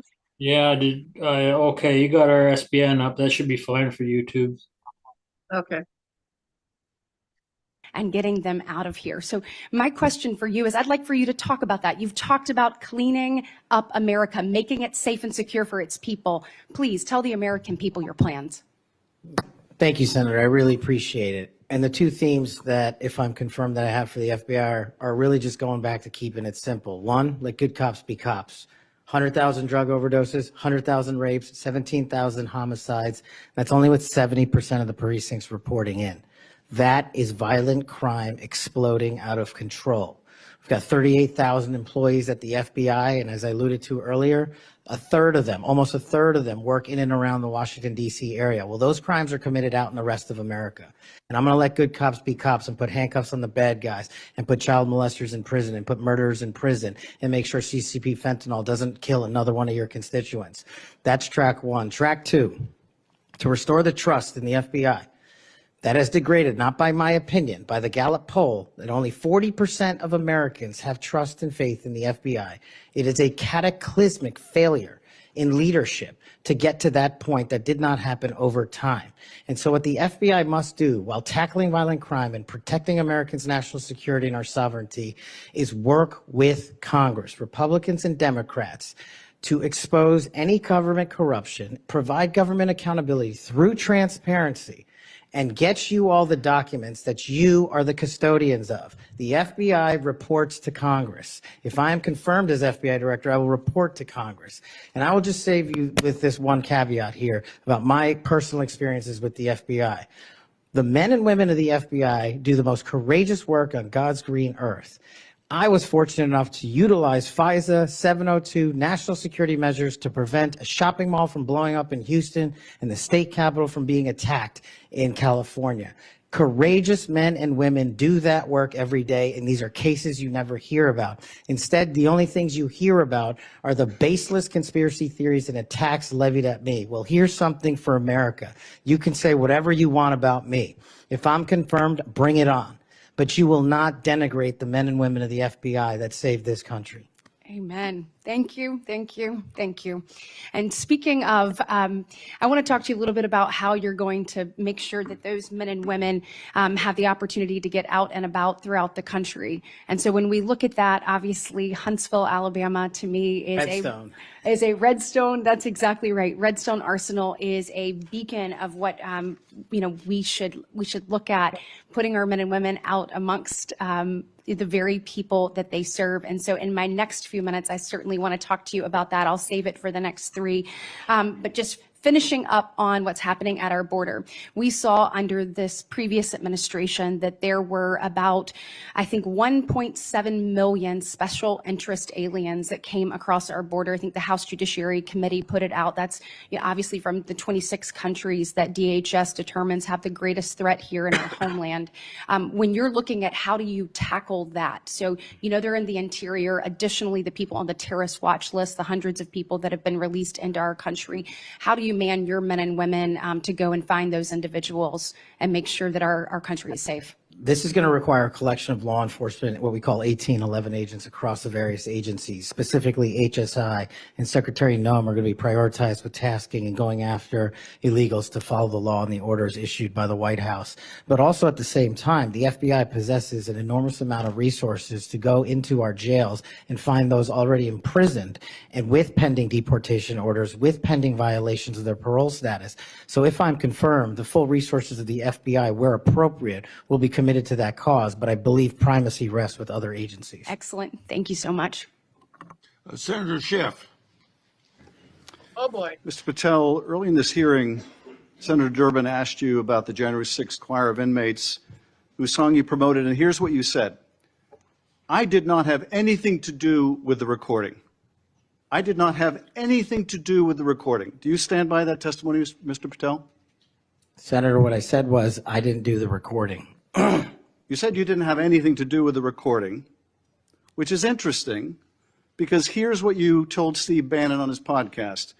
So what we thought would be cool is if we captured that audio and then, of course, had the greatest president, President Donald J. Trump, recite the Pledge of Allegiance, then we went to a studio and recorded it, mastered it, digitized it, and put it out as a song now releasing exclusively on the War Room. We. If you had nothing to do with it, Mr. Patel, why did you tell Steve Bannon and all his listeners that you did? That's why it says we, as you highlighted. Yeah, and you're part of the we, right? When you say we, that includes you, doesn't it, Mr. Patel? Not in every instance. Well, that's new. So when you said we, you didn't really mean you. Is that your testimony? Not unless you have a new definition for the word we. Oh, okay. I always thought we included the person who pronounced the word, but maybe not. Well, you also said this, Mr. Patel. We were able to capture the recording thanks to their courageous singing, and we were able to take it to a studio. So let me ask you, Mr. Patel, after saying we took it to a studio, did you take it to a studio? Me personally, no. After you said that we digitized and recorded it and all that, did you take it to a studio and digitize and record it? Me personally, no. Okay, so you were lying to Steve Bannon and his audience. Is that what you're saying? No, I was using the proverbial we appropriately, as you've identified. The royal we. Oh, I see. And so you certainly promoted the hell out of it, though, didn't you? I don't know what that means, but I promoted the heck out of raising money for families in need. With promotions on social media and saying you were going to get this to #1 on the billboards, right, Mr. Patel? I think it did. Yes, it did. Yes, it did. Isn't that great? People who violently attack police have a #1 song thanks to you, Mr. Patel. That's something to be really proud of. Now, you've claimed, Mr. Patel, you didn't know about any of these people in the choir. Is that right? I did not know about the violent offenders, and I did not participate in any of the violence in and around January 6th. Tell me, Mr. Patel, what due diligence did you do to find out who was in the choir before you promoted their beautiful music? These people who assaulted law enforcement. What due diligence did you do? Senator, I didn't record it myself. So you did no due diligence before you promoted this song by these violent felons. Is that what you're telling us? Senator, I did not record that myself. So you're being considered for director of the FBI. And here you did no diligence to find out whether people you were associating with now the President of the United States in song were convicted of attacking police officers. Is that who we want running the FBI? I want you to turn around. There are Capitol Police officers behind you. They're guarding us. Take a look at them right now. Turn around. I'm looking at you. You're talking to me. No, look at them. I want you to look at them if you can, if you have the courage to look them in the eye, Mr. Patel, and tell them you're proud of what you did. Tell them you're proud that you raised money off of people that assaulted their colleagues, that pepper sprayed them, that beat them with poles. Tell them you're proud of what you did, Mr. Patel. They're right there. They're guarding you today. Tell them how proud you are. That's an abject lie, and you know it. How I've proud you are. never, ever accepted violence against law enforcement. I've worked with these men and women, as you know, You my entire glorified it in life, song, and I did Mr. not Patel. make a single dime out of In it. song. Well, let me. How about you ask them if I have their backs, and let's see about that answer. Let me ask answer. you this, Mr. Patel. Let me ask you this. If an FBI director promoted a song of people who sprayed pepper spray in the face of an FBI agent, would you say they were fit to be director? You retard. Mr. Yes Schiff, or no? Would they be fit to be director? I am fit to be the director of the FBI. If you were the FBI director and you promoted a song with someone who beat an FBI agent with a pole, would you say you were fit to be FBI director? Mr. Schiff, I am fit to be FBI director based on my 16 And years yet in you government did all service. these things, Mr. Patel. You can say, oh, I support law enforcement. I decry violence against law enforcement. You can say all that. It's what you did, Mr. Patel, that matters. It's what you did that matters. Well, let me ask you about something else that you did, Mr. Patel. Did you claim that Donald Trump declassified all the documents at Mar-a-Lago? Did you claim that? In what proceeding? To the public, ever, did you tell anyone that Donald Trump declassified all the documents at Mar-a-Lago? From publicly available information, President Trump issued a declassification order on a variety of No, materials. I'm just asking you, did you tell the public, did you tell anyone, did you make the claim that Donald Trump had declassified those hundreds of classified documents that were at Mar-a-Lago? Did you make that claim From publicly? my best of my recollection, I said President Trump issued a declassification order to a large number of documents. Yeah, and were you present when he declassified all the Mar-a-Lago documents? Senator, I'm not saying he declassified all the Mar-a-Lago documents. I said President so now- Trump declassified a large number of documents, and I would hope this committee and the rest of Congress would want to get those documents to the American people. Mr. Patel, before a president or anyone declassified documents, wouldn't you want to know whether making the public would cause sources to be killed? Wouldn't you want to know that before you just declare they're all declassified? Wouldn't that be the responsible thing for a president to do? It was the responsible thing for us to do. That's why we declassified the Nunes memo. And did Donald Trump declassify? And no one died. And did Donald Trump ever ask any of the agencies who produced those documents whether declassifying them would put people's lives at risk? Did he ever do that, to your knowledge, Kash Patel? I don't know that he didn't. Do you? No, that's the problem, isn't it? That's the problem, isn't it? So let me just ask, Mr. Chairman, if you would, Mr. Patel has said he has no problem. He would support the release of his grand jury testimony in that case. I would ask you, Mr. Chairman, ranking member, to join me in requesting, with Mr. Patel's approval, the release of those grand jury transcripts. And I would also ask Mr. Patel whether you support the release of Volume 2 as it pertains to you of the special counsel's report. Any reference to you in the report, to your truthfulness, will you support the release to this committee of those sections of Volume 2 of special counsel's report? I support following the law and providing whatever information the law requires. Well, you said to the Wall Street Journal that you support transparency. Here's your chance, Mr. Patel. You support release of that to this committee, yes or no? Your time's up. Before I call on Senator Tillis, I have letters here from law enforcement groups representing 310,000 officers supporting Mr. Patel's nomination. And they'd be like the Association of Police Organizations, National Police Association, United Federation of Police Officers, Police Benevolent Association, United Coalition for public safety. I'll put these in the record.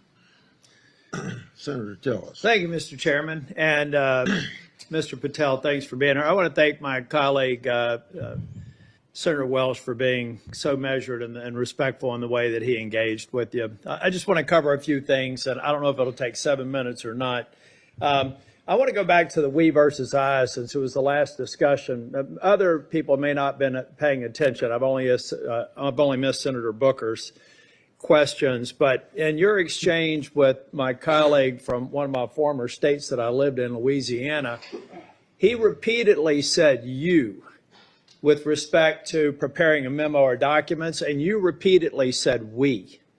So you are somebody who's not like a lot of people around here that say I a lot, even though it was the we that got things done. So I, for one, appreciate how you focus on that.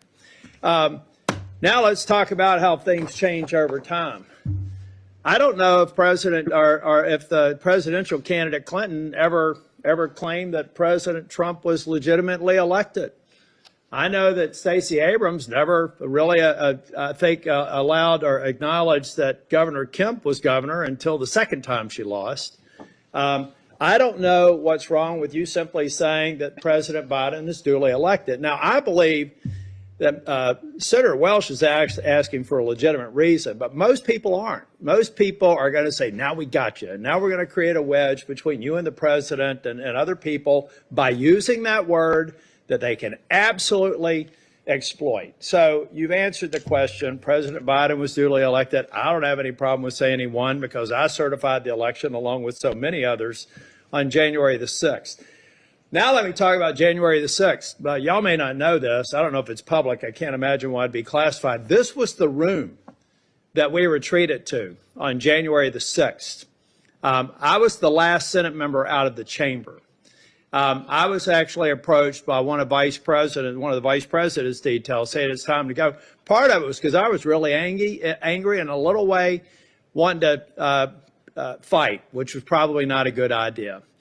But what I saw, and what I saw for these people, and it's unfair to tell you to get up, order you to physically get up and turn around. It's a great tactic used frequently here in the committee, but you were right to engage the senator respectfully in a line of questioning.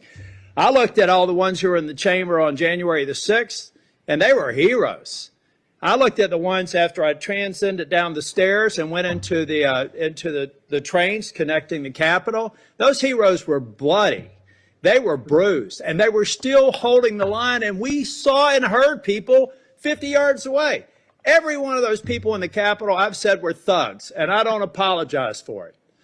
They were either caught up in the moment and didn't do damage to a police officer, or they harmed a police officer, and I disagree absolutely and said it on the Senate floor with the pardons of people who did harm to the president. And I've had conversations with you that suggest that if you had been consulted on that, we'd have probably had a little bit different structure for the pardons, folks. This man understands what happens when the leadership of a law enforcement agency fails to protect their own. And I have to admit that in the last administration, I saw a commander-in-chief who looked the other way when you should have been saying the people who were mostly peaceful protesters in Kenosha with a building burning in the background, well, they had a righteous cause. So it's okay if they harm law enforcement or public safety officers. And when they damaged a federal building in Portland and they harmed police officers there, I didn't see anybody calling for arrest in the insurrection in those government buildings, federal buildings. Folks, let's be consistent because I am. I said it then and I said it now. These folks are heroes. They got us to this room. We spent hours here. And they were so successful with securing this building, we went back the same day and finished our job. That only happened because of these proud law enforcement officers, and I know you would support them. Okay, let me take a breath. You answered the question on Section 702, but I have to refer to my friend Alex Padilla. We co-chair the Mental Health Caucus together. I love working with him. One of the problems around here with people who pretend like they're bipartisan, but they never do it when it's hard, is that they also make it more difficult for other people. When Section 702 was reauthorized in April of 2024, we had 4 or 5 of our members agree to walk the plank to make sure that and I didn't, by the way, because I wanted the reforms done. But I have to say, I'm glad that they did, because I just had a colleague say they were guilty of bending a knee. What they were guilty of is protecting this nation. Now, were they happy that the reforms weren't done? No. I've heard John Cornyn say things. Mike Lee's got a lot of, Senator Lee, Senator Cornyn. They've got a lot of great ideas, and we should reform it. But that's what's wrong with this place, folks. We just had somebody here try and do an offhanded hit on people that, on a bipartisan basis, reauthorize something that's critically important for keeping this nation safe.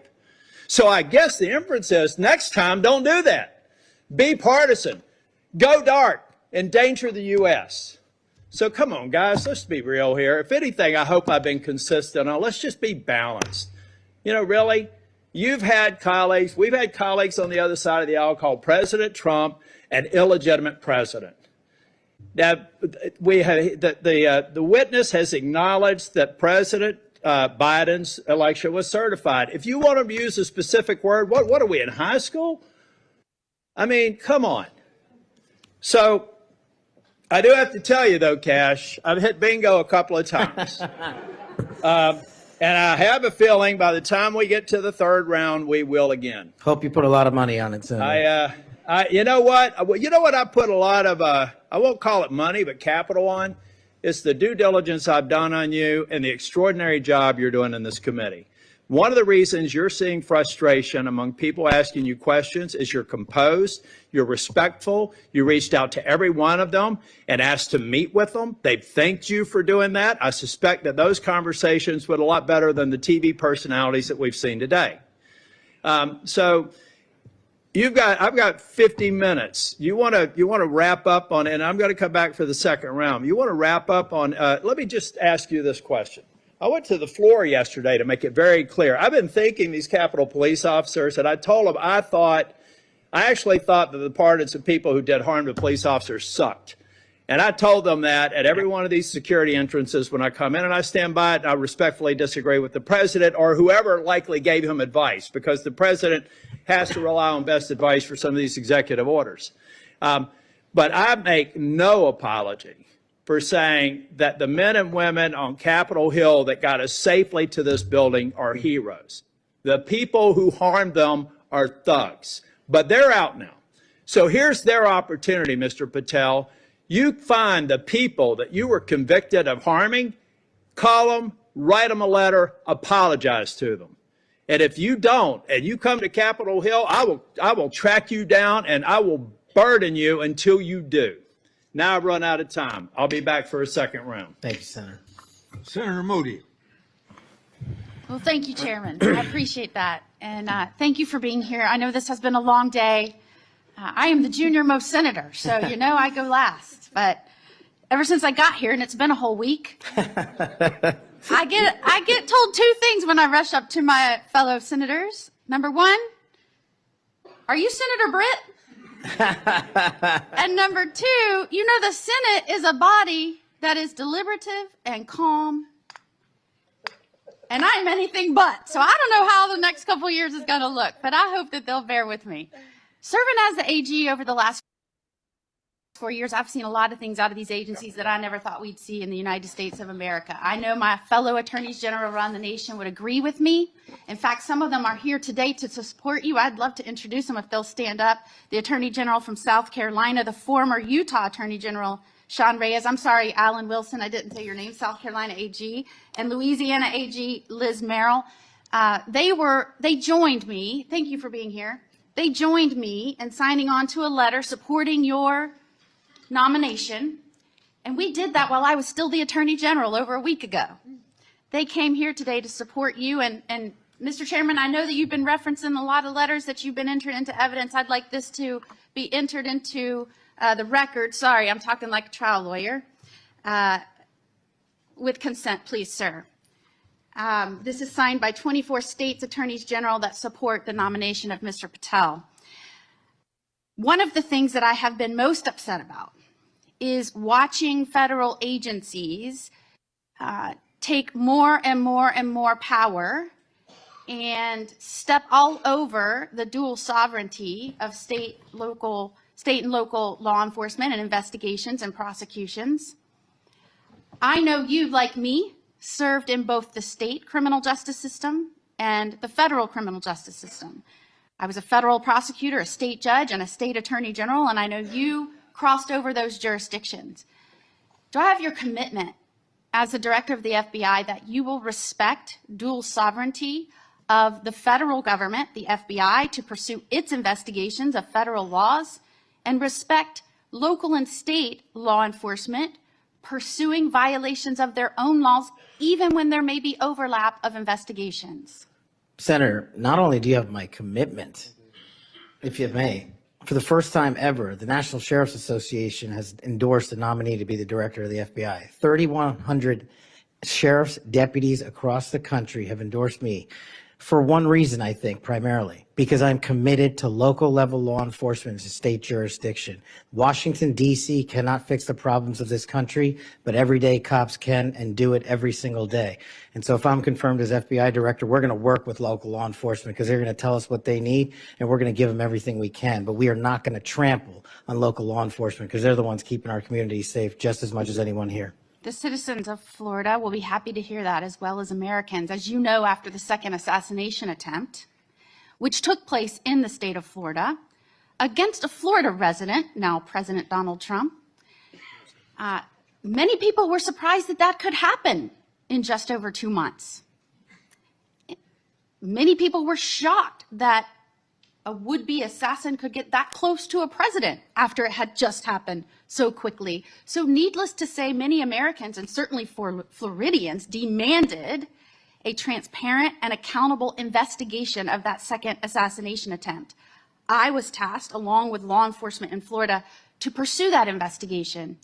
And every step of the way, federal law enforcement, the FBI specifically, and the attorneys, federal attorneys, frustrated our efforts, told us we couldn't go on the crime scene, they wouldn't share evidence, they suggested that we would be violating the law if we pursued our own investigation, even in the face of us telling them and informing them that a 6-year-old girl almost died as a result of state and local law enforcement having to shut down the roads to pursue that would-be assassin, and I'm not going to use his name. In an unprecedented action, because of these frustrated efforts, I, as the Attorney General of Florida, had to sue the DOJ and Merrick Garland because they refused and obstructed our ability to prosecute and investigate our own laws against one of our own citizens, even in the face of such distrust of the FBI, who was pursuing an investigation against the victim himself.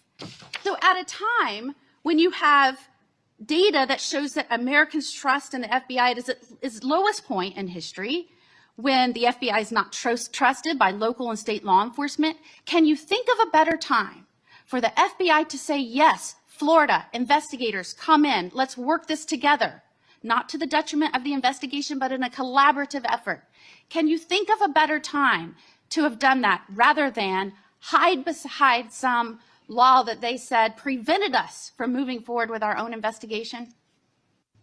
Senator, off the top of my head, I can't, but let me just say this. Law enforcement is not supposed to be territorial. Law enforcement is not supposed to be a turf battle. Law enforcement is best done in this country when it is complementary, and it should have been done in that instance. Do I have your commitment? Now, mind you, I'd like to enter into evidence the complaint that we filed against Merrick Garland, the complaint for declaratory and injunctive relief.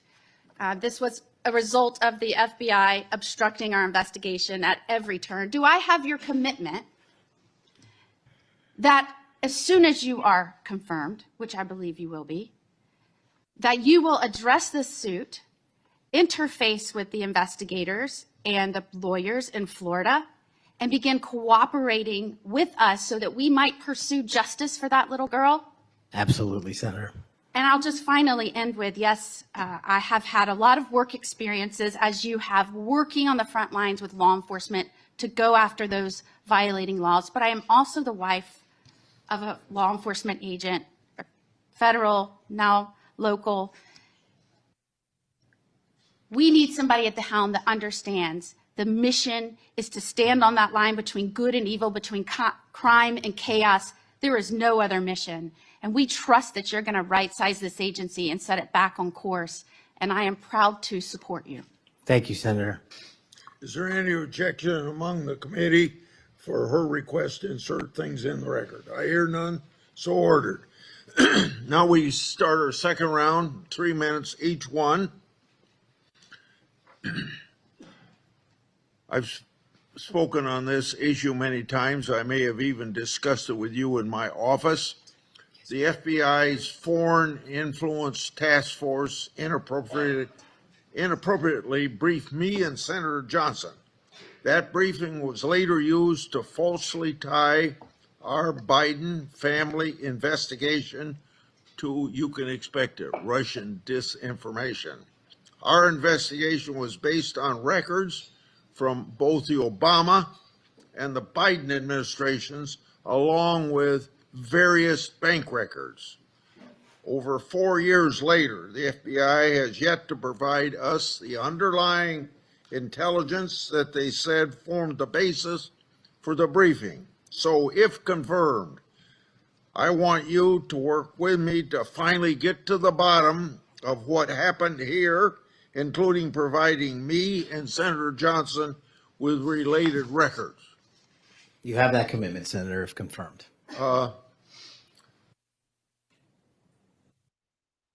Defund the police movement and other anti-law enforcement rhetoric has reduced morale among law enforcement, and maybe some of that's carried over to the FBI. I don't know. But what will you do at the FBI to help improve morale and increase retention of the brave men and women serving at the FBI or in law enforcement generally? Senator, I think the answer dovetails with the mission set of the FBI. In order to increase recruitment, in order to maintain the force capacity at the Federal Bureau of Investigation, we need to incentivize police officers and good cops to be cops, to let them get out there and do the mission that they signed up to do, which is protect our community against gang violence, against rapists, against thugs, against murderers, and against terrorists. And I will prioritize, if confirmed, every resource that we have to make sure the 1811s in the field and the FBI staff are dedicated to that mission set alone. And if we achieve that with the work of congressional transparency, then I believe the retention rates and the enrollment rates at the FBI will skyrocket. You spent 10 years in public defending. What's the biggest lesson you took away from that experience? The awesome powers of the United States government when bearing down against an individual charged with some very serious crimes, some heinous crimes. And the biggest lesson is twofold. One, that the defense has a right, every defendant has a right to constitutional due process, and not a piece of it, but all of it, 100% every single day. And on the other side, there needs to be a measured action that follows constitutional due process and doesn't violate the civil liberties of those that we are seeking to hold against violations of law. And that balance is one of the most important lessons I learned as both a public defender and a national security prosecutor at the Department of Justice. 80 years ago, Attorney General Robert Jackson said something like, being a prosecutor is the most powerful office in the country because he's got the power to ruin people if you want to ruin people. You've probably been up against some of that. I have. Yeah. What you've mentioned, my time's up, I guess. Oh, yeah. Okay, it's your turn. Finish your question. Well, you brought up public trust at 41%. So in a general way, without going for an hour, tell me what you're going to do to increase the public trust of the FBI. Simple. Make sure we don't have 100,000 rapes in this country next year. Make sure we don't have 100,000 drug overdoses from Chinese fentanyl and Mexican heroin. And make sure we don't have 17,000 homicides. Those numbers need to be cut in half immediately. And the public will regain trust in the FBI and law enforcement once we achieve that mission. Senator Durbin. Mr. Patel, I have 3 or 4 things, and I'll try to get through them quickly. First is this. When it comes to the issue of violence in politics, I personally believe it has no place in politics. Whether it's violence against Donald Trump at the Butler County Fairgrounds or violence against Nancy Pelosi's husband in her home, period. And those people who, Proud Boys, whatever the heck they call themselves, have no place in this country as far as I'm concerned if they espouse violence in any form. Do you agree? Yes, Senator. Let the record show we actually agreed on something. Number two, the reason why we keep asking, which may sound a little silly to the audience here, why are we so concerned about this choir singing a song? What's that got to do with anything? The question is, who are you going to care about? Who are you going to help? Are you going to help those victims of January 6th, the policemen and their families? Or are you going to help people who were arrested for assaulting them? I think the J6 choir looks like a tribute to them, characterizing them as political prisoners and unlucky and just patriotic people who may have gotten out of hand. Do you see the difference? Excuse me, sir, I can appreciate the difference, but I think my track record shows which side I fall on. Well, that's why we keep asking you. What do you do with the money that you get from this music, and who do you give it to? And you've really kind of ducked and dodged and said, I'm not aware of this. I had nothing to do with it. No, we actually give all the money. Nobody made any money. All proceeds went through a 501c3. I'm talking about the creation of the musical work. Yes, all the money, all the profits went to nonviolent offenders' families and other groups in need. The point I'm getting to is not what happens to the proceeds, but who created this musical masterpiece, who was in on this creation, and why, who they chose to be the members of the choir. And you profess to know nothing about that. Is that true? I did not have any participation in the recording. Well, it's going to be difficult to understand how you can disperse the money and have nothing to do with the recording. Let me ask you about one of the conspiracy theories, one of the major ones that I've heard you associated with, and that is whether or not the FBI planned January 6th. Why did you say that? Senator, I appreciate the opportunity to address that. That's not what I said. The entirety of the statement attributes my conclusion based on the public record that the FBI utilized sources in and around January 6th, and the Biden Inspector General confirmed just that. So it's Cash's Corner, and the date is December I can't read the writing, it's so small here. It looks like it's December 2002. And what did the FBI know before January 6th? And you said, what was the FBI doing planning January 6th for a year? I want to send this down to the desk so he gets a chance to look at it. Why did you say that? Did you think the FBI was really planning January 6th for a year? Actually, Senator, I'm grateful that you raised this point. You should watch the entirety of the episode. This is the problem with taking snippets. Well, let me inform you then. What it says is it raises an interrogatory asking why government resources were utilized. I've run resources and sources at the FBI. I've run sources overseas. It takes months for source developmental networks. What resources were utilized a year in advance of planning? That's the question I'm asking, and the Biden Inspector General report answered that question in the affirmative, that multiple sources were utilized, and I was simply trying to get to that answer. What the Inspector General came back with was, quote, there is no evidence that the FBI had undercover employees in the various protest crowds or at the Capitol on January 6th. And there is no evidence. There's a huge distinction between undercover employees and sources. I know because I ran them. And anybody in law enforcement knows that too. So you think the FBI was planning January 6th for months ahead of time? Once again, that's not what I said. Yes, well, read your own words. Maybe that's a good starting point. I'd just say one last thing. We've talked a lot about fentanyl and stopping it from coming to the United States. If you are successful in becoming head of the FBI, I wish you good luck and do everything I can to help you. But don't forget there's traffic moving in the opposite direction. What are we sending back to Mexico and the cartels? Money and guns. Money and guns. Please look at the whole equation. We've got to deal with all aspects of it. That's a great point. I will, Senator. I yield. Senator Lee.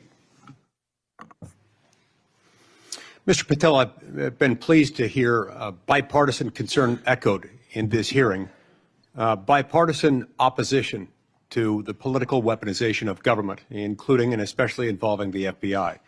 I'm also encouraged by comments that you've made quite consistently on this front, being opposed to political weaponization. The National Sheriff's Association has weighed in recently expressing concern with the safety and security of our country based on what they refer to as the law enforcement policies over the last 4 years. Let me read you what they said. They said they're concerned that, quote, the law enforcement policies of the last 4 years have undermined the rule of law and burdened our nation with great risk and vulnerability, close quote. What do you make of that statement? What are they referring to there?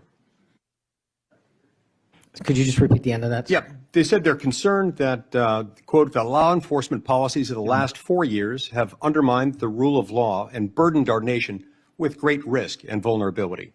Senator, my assessment of that is that they are referring to some people in positions of leadership that have politicized the law enforcement mission. And I have spent a career removing politics from law enforcement, and that's what the National Sheriff's Association is all about, and I believe that's why they endorsed me as a nominee for the first time ever. So that's why they like you. That's why they support you. That's why they've chosen to come out fully again, in support of your nomination, of getting you confirmed, because you share that view, a view that has been expressed by nearly every member of this committee today, I would add. And this group, a very large group of law enforcement officials from throughout the United States of America, has come in support of you because of that.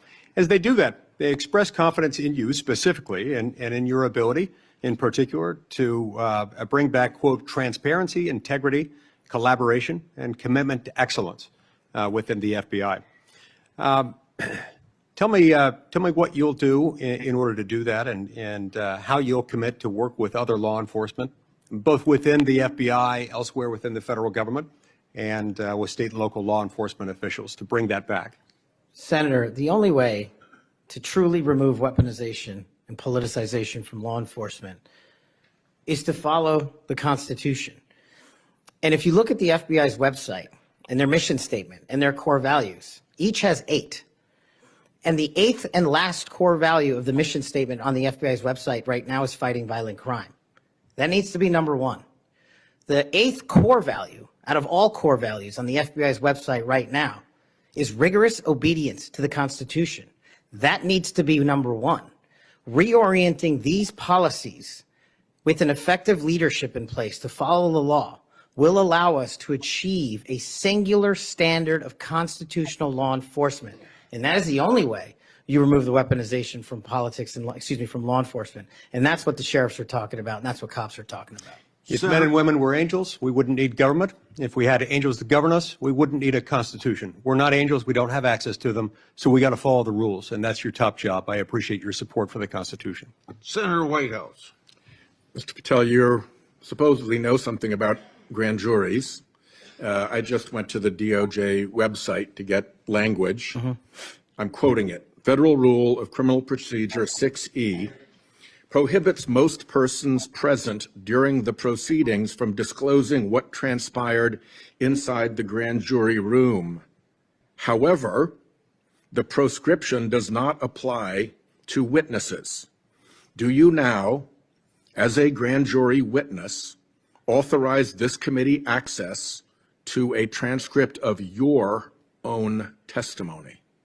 Senator, I authorize this committee to get whatever is appropriate and lawful, as I've said before. Specifically including the transcript of your grand jury testimony, which you have the authority to authorize us to obtain. Well, I don't know if I singularly have that authority. I don't think that's how grand jury testimony works. The You Department do. of Justice. You do, because you are the witness who can do that. There's also a court order on that case, sir. Separately, you can get grand jury testimony by court order.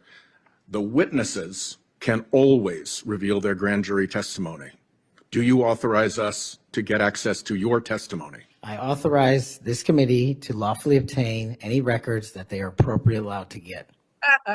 And we are only, you're speaking in circles now, because we're only lawfully authorized to get that with your permission as the witness. Do you give us that permission? Senator, I'm not an expert on this constitutional standard, and so I can't commit to something It's not that I expert. don't It's know. like super simple. Grand jury rule 6E doesn't apply to witnesses. This is not hard. You are a witness. That is a simple fact. I'm just you can relying on my authorize us time to see it. as a prosecutor, where grand jury witnesses were not allowed to share what they were testifying to. And when I was commissioned Grand before jury the judge, witnesses are allowed to speak about what they were told about what they said in the grand jury, unless they're under a specific court order. Are you under a specific court order not to reveal your testimony in the grand jury? Senator, I can't go Here right into now? I can't go into court orders granted by the DC District Chief Judge. If they apply to you, of course you can. You want me to violate a court order? You're saying that there's a secret court order in which you can't tell whether you're subject to a court order or not? I'm telling you that if you find the applicable court order and it permits this request. I don't need a court order if you give authorization. I'm not the one that has the authority to do that. Yes, you are, as a witness. You're just wrong on that. Second, the FBI has records related to the criminal investigations of Donald Trump. Will you protect those records in a manner consistent with ordinary FBI document preservation practices as head of the FBI? All records will. No destruction of documents to please Trump? No, I think he put forth a memo saying all records must be preserved. Good. Are you done? Time's up. Senator Kennedy. Thank you, Mr. Chairman. Mr. Patel, did you listen to what my colleague, Senator Welsh, had to say about politicizing the FBI and the Department of Justice? I did, sir. I did too. I always listen when Senator Welch speaks. And he's right. But here's where we find ourselves today, and you can put an end to this. For better or worse, either in reality or perception, in modern times, the FBI has been politicized. Or at least there's an appearance. It started with Mr. James Comey. He publicly investigated the political nominee of both major parties. Guinness Book of World Records. He publicly investigated both Donald Trump and Hillary Clinton. Held a press conference. Hurt that agency more than I will ever know. I wouldn't put Mr. Comey in charge of a ham sandwich. And so did Peter Strzok. And so did Lisa Page. And so did Michael Sussman. And the person who gave him, a Hillary Clinton lawyer, a pass to roam around the Department of Justice and the FBI at will. And so did the prosecutors who tried to slip by a 2 misdemeanor plea deal for the president's son. And it hurts me to say this, but so did Attorney General Garland. For the first time in the history of ever, the Attorney General Garland chose to prosecute a former president of the United States. And this part is really special. He did it after the former president of the United States announced that he would be a candidate against his, Attorney General Garland's, boss. Forget the merits. We can argue those all day long. You understand the perception? It's got to end now. The seal has been broken. We've got to stop it now. Don't go over there and burn down that agency. You go over there and lift it up. Clean it out, but lift it up in accordance with due process and the rule of law. Because Senator Welch is right. This has got to end now. Senator Coons. Thank you, Chairman Grassley. Mr. Patel, our agencies, in particular the FBI and DOJ, critically rely on inspectors general and general counsels for advice. As Chair Grassley and many of us have long recognized, federal agencies rely on the independent oversight of inspectors general, and agencies depend on the legal advice of offices of general counsel. And as you've testified today, it's your intention to lead the FBI within the boundaries of law and the Constitution. Last week, President Trump fired more than a dozen inspectors general and provided no notice to Congress. We passed a law in 2022 requiring the president to provide Congress with a substantive rationale, including detailed and case-specific reasons, 30 days before the removal of any IG. How many days has President Trump been in office? Sorry, Senator, approximately 10. 10. Is it possible to give 30 days notice in 10 days? I'm not great at math, but it doesn't sound like it. It doesn't. You're an attorney. Did Trump facially violate this law in terms of the timing of the firing of the inspectors general? Senator, I'm not going to entertain a hypothetical on legal violations, but I will look into all possible legal violations referred. I'll simply say that for those of us concerned about the quality and the duration of service of inspectors general, this was troubling. And frankly, I think it is a facial violation of a law passed by Congress. In September 2023, on the Great America Show, a podcast, you said, and I believe I'm quoting accurately, all these general counsel's offices throughout every agency and department need to be slashed in half because these lawyers just come in there and they come in there to slow down and paralyze the movement of the America First agenda. Mr. Patel, does that comment suggest that if confirmed, it would be your intention to fire the career civil servants, the lawyers in the FBI's general counsel office? No. Could you give us any reassurance that it would be your intention to listen to the advice and counsel of the Inspector General of the department and the general counsel of the agency? With addressing those in order, Senator, with IGs, as you know, I believe, and I've shown throughout this proceeding that IGs have provided invaluable service in Republican and Democratic administrations. And I think they're critical, and we must have competent IGs going forward. Similarly, with general counsel's offices who are stocked with career employees, those employees must continue their work so long as no employee politicizes the work and mission of the FBI. Thank you. My core concern about these firings of the IGs, about the independence of the agency, have not been fully satisfied. I appreciate your answers here today, but I remain concerned by your previous statements and your answers here today. Thank you, Mr. Chairman. Before I recognize Cruz, Senator has some unanimous consent request. Mr. Chairman, I have two letters here. I'd ask unanimous consent they be entered into the record. One is from William Webster, FBI Director under Presidents Carter and Reagan, and CIA Director under Reagan and Bush. He's in the audience. And another from 23 Republican former law enforcement officials. These are letters in opposition to the nomination. Without objection, so ordered. Senator Cruz. Thank you, Mr. Chairman. Mr. Patel, in the first round of questioning, you and I talked about the politicization and weaponization of the FBI and the Department of Justice. That has significant negative consequences in terms of undermining trust in the FBI and the Department of Justice and abusing the power of the FBI and the Department of Justice. But it also has consequences in that it diverts resources at the FBI and DOJ from urgent law enforcement and national security priorities. I will tell you, when I go back home to Texas, I am somewhat regularly asked by Texans, should we abolish the FBI? Now, my answer to that is an emphatic no.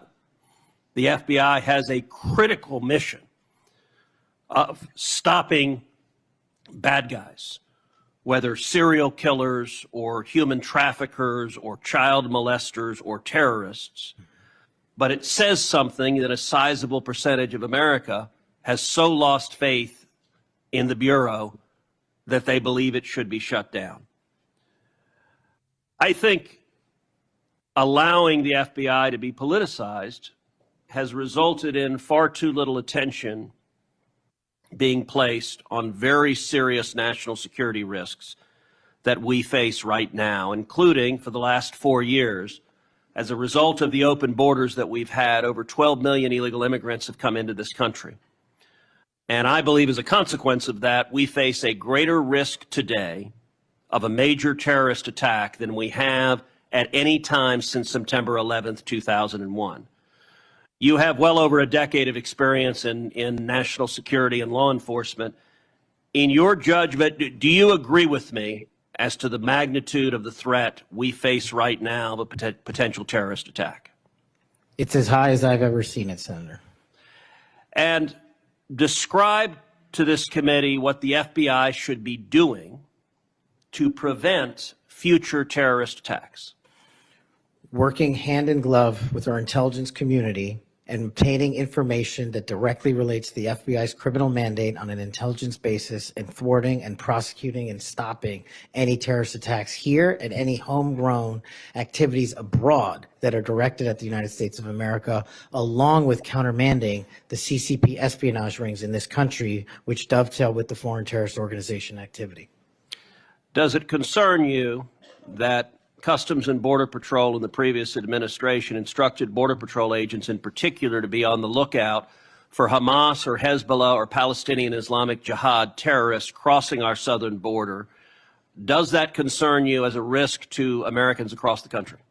That, along with the fact that the prior Homeland Secretary and the prior FBI Director testified to Congress that there are dozens of known foreign terrorist affiliates in the United States of America, and they don't know where they are. And it will be your priority to stop them. Is that correct? Absolutely. Thank you. Senator Blumenthal. Thanks, Mr. Chairman. I'm going to ask you some easy questions. Okay. I take it from what you have said to a couple of my colleagues that while we may disagree on the meaning of Rule 6E as to getting the transcript, you would not object to this committee seeking access to that transcript. No. And you're aware that Rule 6E permits you to talk about your own testimony. Will you testify to this committee, let's say in a classified setting, as to what you said to the grand jury? Senator, I'm here to testify to this committee about everything I'm allowed to, and You're allowed under Rule 6E to tell us what you said to the grand jury. This is kind of the first day that an assistant U.S. attorney goes to the first grand jury and is asked by a witness, can I talk about what I told you? And the answer is yes, you know. Senator, I will consult with counsel and provide the appropriate answer. Let me just say right to the point, Mr. Patel. What are you hiding? Why won't you tell us? You testified under a grant of immunity after taking the Fifth Amendment, as you're privileged to do, and the appearance here is that you have something to hide. I submit to my colleagues on the committee, we need to know what the grand jury testimony is. We need access to that second volume. And you have no objection to our seeking it, but you won't tell us, even in a classified confidential setting. I think that position is disqualifying. That was days of testimony years ago. I don't have the ability to recollect Well, you can that. refresh your recollection with access The to transcript. Let me ask you another topic. And I really regret that you won't cooperate with us on the grand jury testimony. Would you object to the firing of the Department of Justice Inspector General Michael Horowitz? Would I object to it? That's the providence for the Attorney General to make. It's not something I would participate in. But you know of his work. It's been bipartisan, very thorough, competent, objective, impartial. He has been critical in Republican and Democratic administration. Won't you object to his firing? I think he's done a great job, but it's not up to me to decide who stays and goes at the Department of Justice. But I'm not asking you to make the decision. I'm asking you whether you will take a stand, speak up, stand up in favor of a watchdog who has helped preserve the integrity of the Department of Justice and aligned himself against waste and fraud and abuse. If the Attorney General asked me, yes, for my opinion. Volunteered. Thank you, Mr. Chairman. Thank you, Mr. Chairman. Mr. Patel, I want to continue on a brief topic I mentioned earlier and one that we discussed in my office when you came to visit in December, and that is Redstone Arsenal and the FBI assets and the men and women that will report to you when confirmed that are there in Huntsville, Alabama. So I really want you to come and visit with me. The state-of-the-art facilities that we have there are pretty incredible. I mean, when you look across the board, we have the ballistics research facility, the hazardous device school, we have TDAC, which is the terrorist explosive device analytics center. And last but not least, obviously, what is sometimes referred to as Headquarters South. We have the sprawling North and South campus of the FBI. Look, there has been over $4 billion invested there. It is truly remarkable that the training that is going on there. They are delivering to missions when it comes to emerging technologies, investigating lead generation, security and contracts personnel and human resources, just to name a few. Unfortunately, I don't have enough time in my 3 minutes to dive into all of the incredible work that's doing there, but just want to reiterate that the workforce occupying these facilities, they were moved from DC to Huntsville. They are working diligently each and every day to make sure that men and women in uniform are the best trained, equipped, and ready that there is. And I would love a commitment from you just to come with me to visit those facilities, see what those men and women are doing, what they're learning, and all of the training that's right there at their fingertips.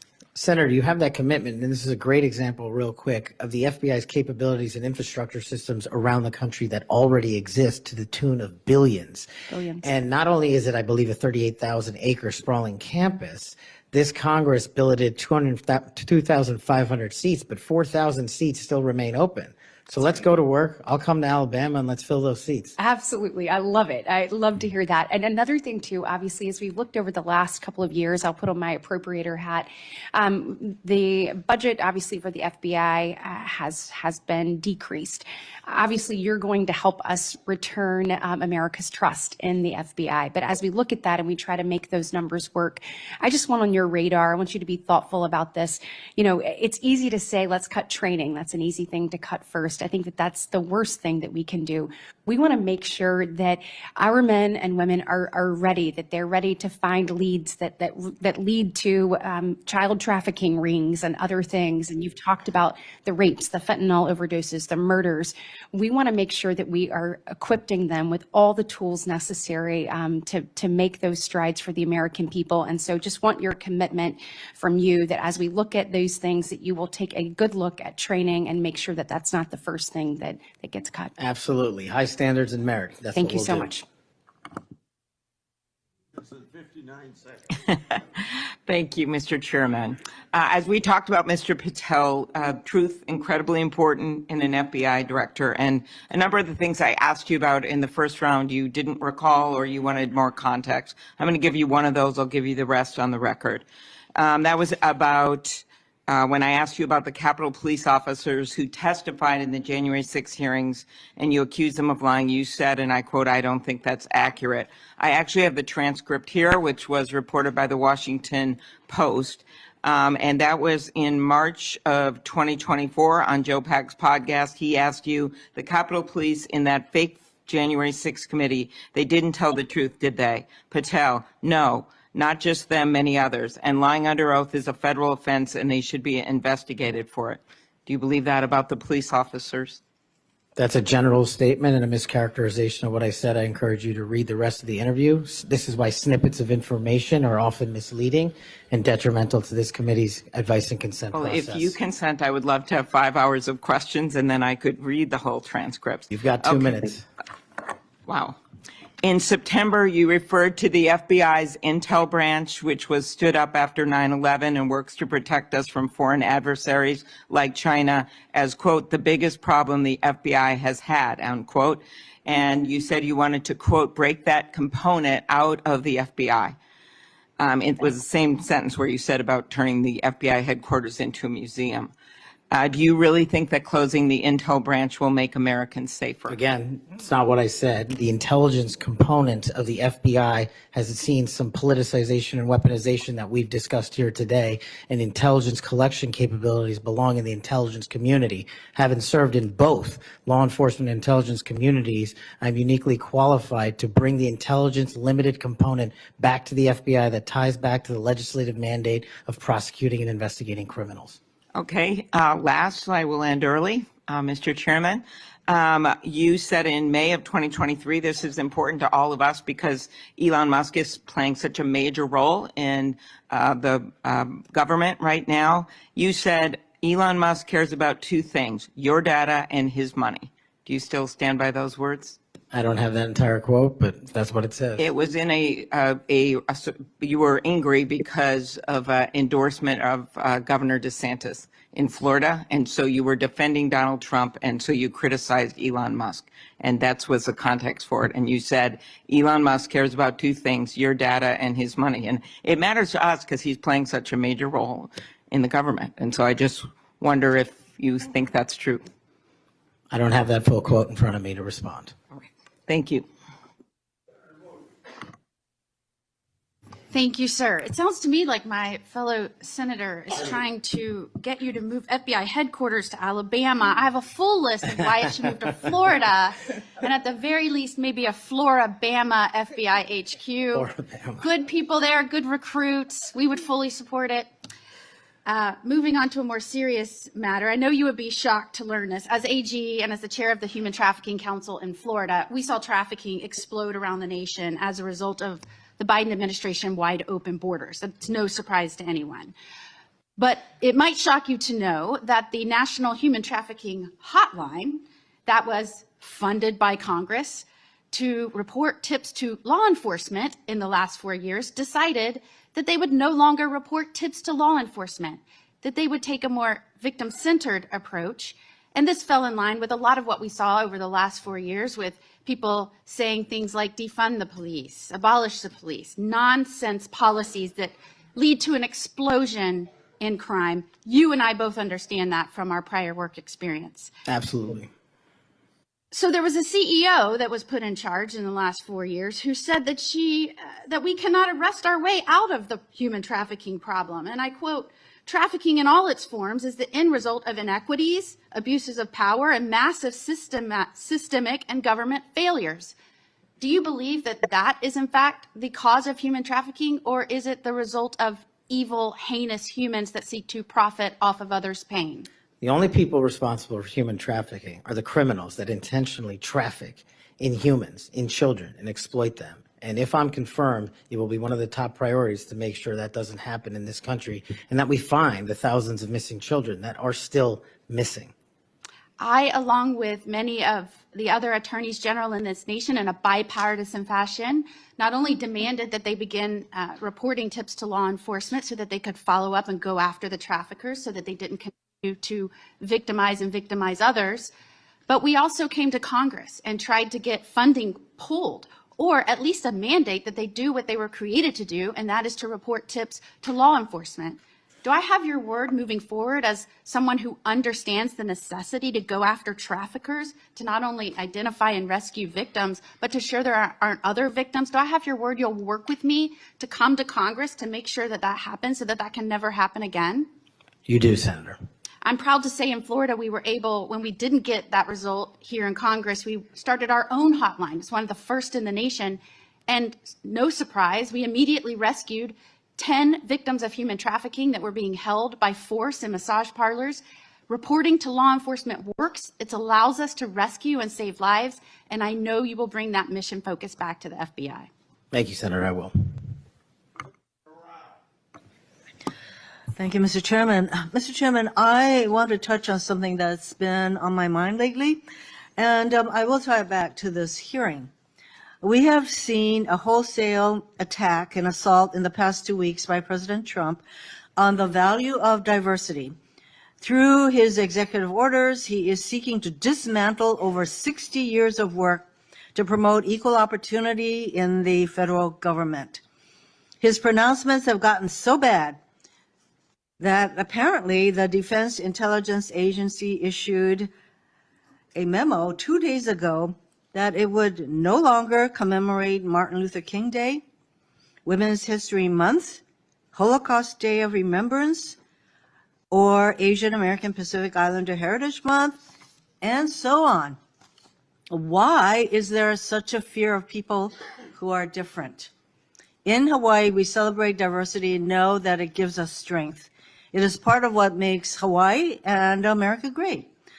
Mr. Patel, earlier you shared some deplorable racist rhetoric that had been used against you. As someone who has also been the recipient of this sort of hateful language, I am deeply sympathetic. I also note, Mr. Patel, that in the past you have recognized the value of diversity. Back when you were in law school, you signed on to an amicus brief in the Grither case, supporting consideration of race in law school admissions. I hope that joining the Trump administration will not cause you to change your views on the value of diversity. Reflecting on this hearing, it is sad that we are considering Mr. Patel's nomination despite his gross inadequacy to do the job of FBI director fairly and objectively. Yet there is no question that much pressure has been brought to bear on my Republican colleagues to support this nomination. For example, a man named Mike Davis has been threatening my Republican colleagues. He said that this vote was a red line, that if Senate Republicans don't vote to confirm Mr. Patel, his organization, a group called the Article 3 Project, would make their lives a living hell. I certainly hope that all of us will base our vote on your nomination on the best interest, who can work in the best interest of our country, and not based on this sort of pressure. Thank you, Mr. Chairman.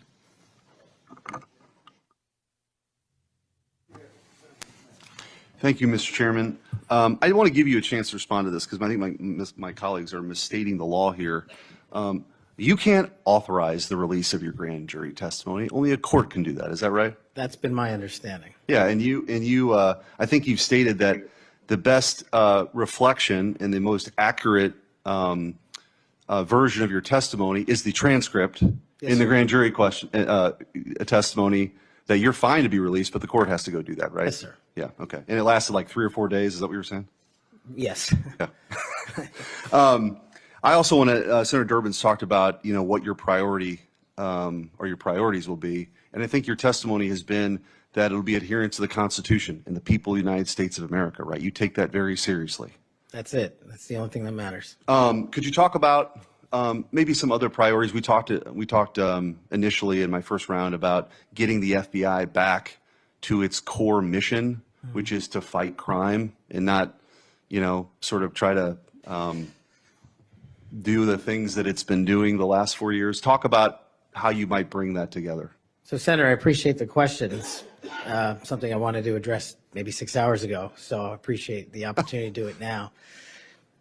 Whether we prioritize going after violent crime and national security, we cannot defend against either of those successfully unless we go after the underlying criminal nexus there.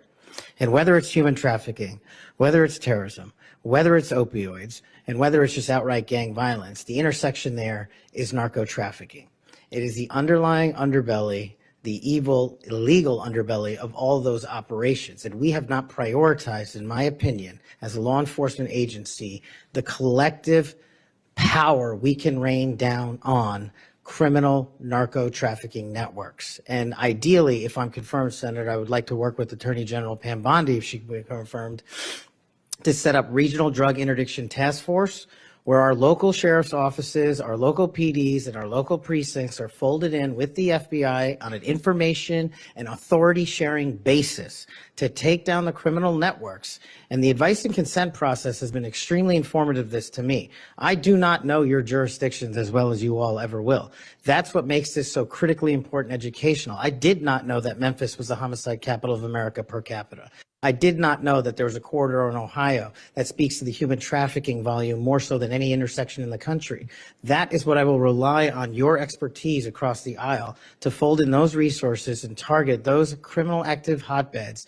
And I believe if we are successful in actually crippling the narco trafficking networks, we will see a decrease monumental in violent crime and at the same time protecting Americans' national security. And maybe, just maybe, where you have a third of the personnel for the FBI here in Washington, D.C., maybe, just maybe, one of the reforms is to get more of those folks out into those areas across the country to go do that, right? That's what you're talking about. I think so, sir. Thank you. Thank you, Mr. Chairman. Mr. Patel, do you know any of these 5 individuals? Erica Knight, Tom Ferguson, Greg Menser, Steve Reese or Carlos Fernandez? Yes, Senator. Who are they? People I've worked with in the past at some point. I'm told that those are the people that will be additional political appointees to help run the FBI. Is that correct? That's news to me, Senator. Under the history of the Federal Bureau of Investigation since the reforms in the early 1970s, there's only been one political appointee. I'm told that these will be additional political appointees, 5 extra political appointees. Do you know if Reese or Fernandez are affiliated with SpaceX or Elon Musk? I don't. I'm told that they are affiliated with SpaceX and Elon Musk, and that he had influence in who will be placed around you as political appointees. Mr. Patel, did you see the President of the United States declassify the documents that were found at Mar-a-Lago? I witnessed the President of the United States issue a declassification order for documents. That did not answer my question. Did you or did you not see the President of the United States declassify the documents that he was holding, the classified documents that were at Mar-a-Lago? And did you? I don't know the answer to that question because I don't know what was fully found because the Justice Department hasn't made that public. You claim publicly that you saw President Trump declassify documents. Is that correct? That's correct, Senator. So you did indeed see President Trump declassify the documents that were found at Mar-a-Lago that he refused to turn over. Is that correct? No, what I said, Senator, was I heard and witnessed the President issue a declassification order for a number of documents. For the documents specifically that were at Mar-a-Lago? When he issued that order, there was documents. I don't know what was found and what was not found at Mar-a-Lago. I wasn't there. So this is the issue. The question is will you lie for the President of the United States? Would you lie for Donald Trump? No. I hear you saying no, but the best way to clarify that would be to testify, as you are allowed by law, upon what you said to the grand jury. Because that grand jury, as you just said to my colleague, 2 or 3 days of it was about this specific issue. And so as my time ends, Mr. Chairman, it would be utterly irresponsible for this committee to move forward with his nomination unless we know factually, which can be proven by looking at the documents that he's refusing to testify towards. It would be irresponsible for us to move forward if we do not know that the future head of the FBI would break the law and lie for the President of the United States. We can find that out factually if we had access to the testimony or if he would tell us what he said to the grand jury, which by the law of the United States of America, he's allowed to, but he's refusing to do so. He is refusing the transparency that he claims to adhere to. He is refusing to be direct with the United States Senate. He is refusing to be transparent and put it all out there. Did he or did he not lie for the president? That is the question. Thank you, Mr. Chairman. I appreciate that. And thank you for your patience today. We do appreciate it. Just for the record, Mr. Chairman, I put up the clip that showed me requesting the records for Epstein. That is, I put that up on social media just so we could clarify that issue.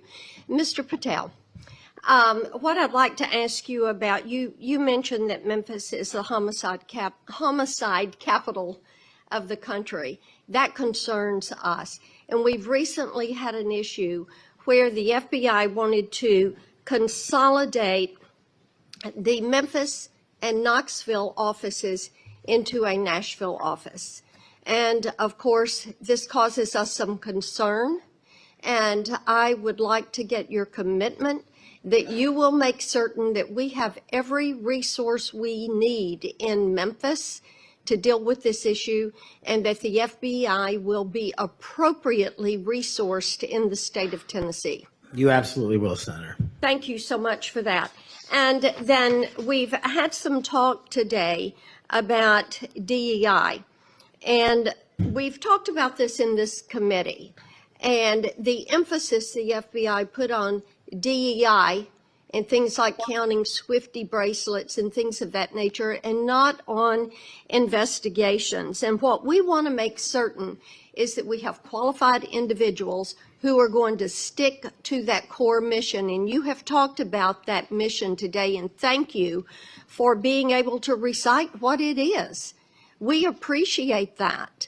And I want you to just talk a little bit about those first few actions that you can take to build back the recruiting and the training in order to accomplish that mission.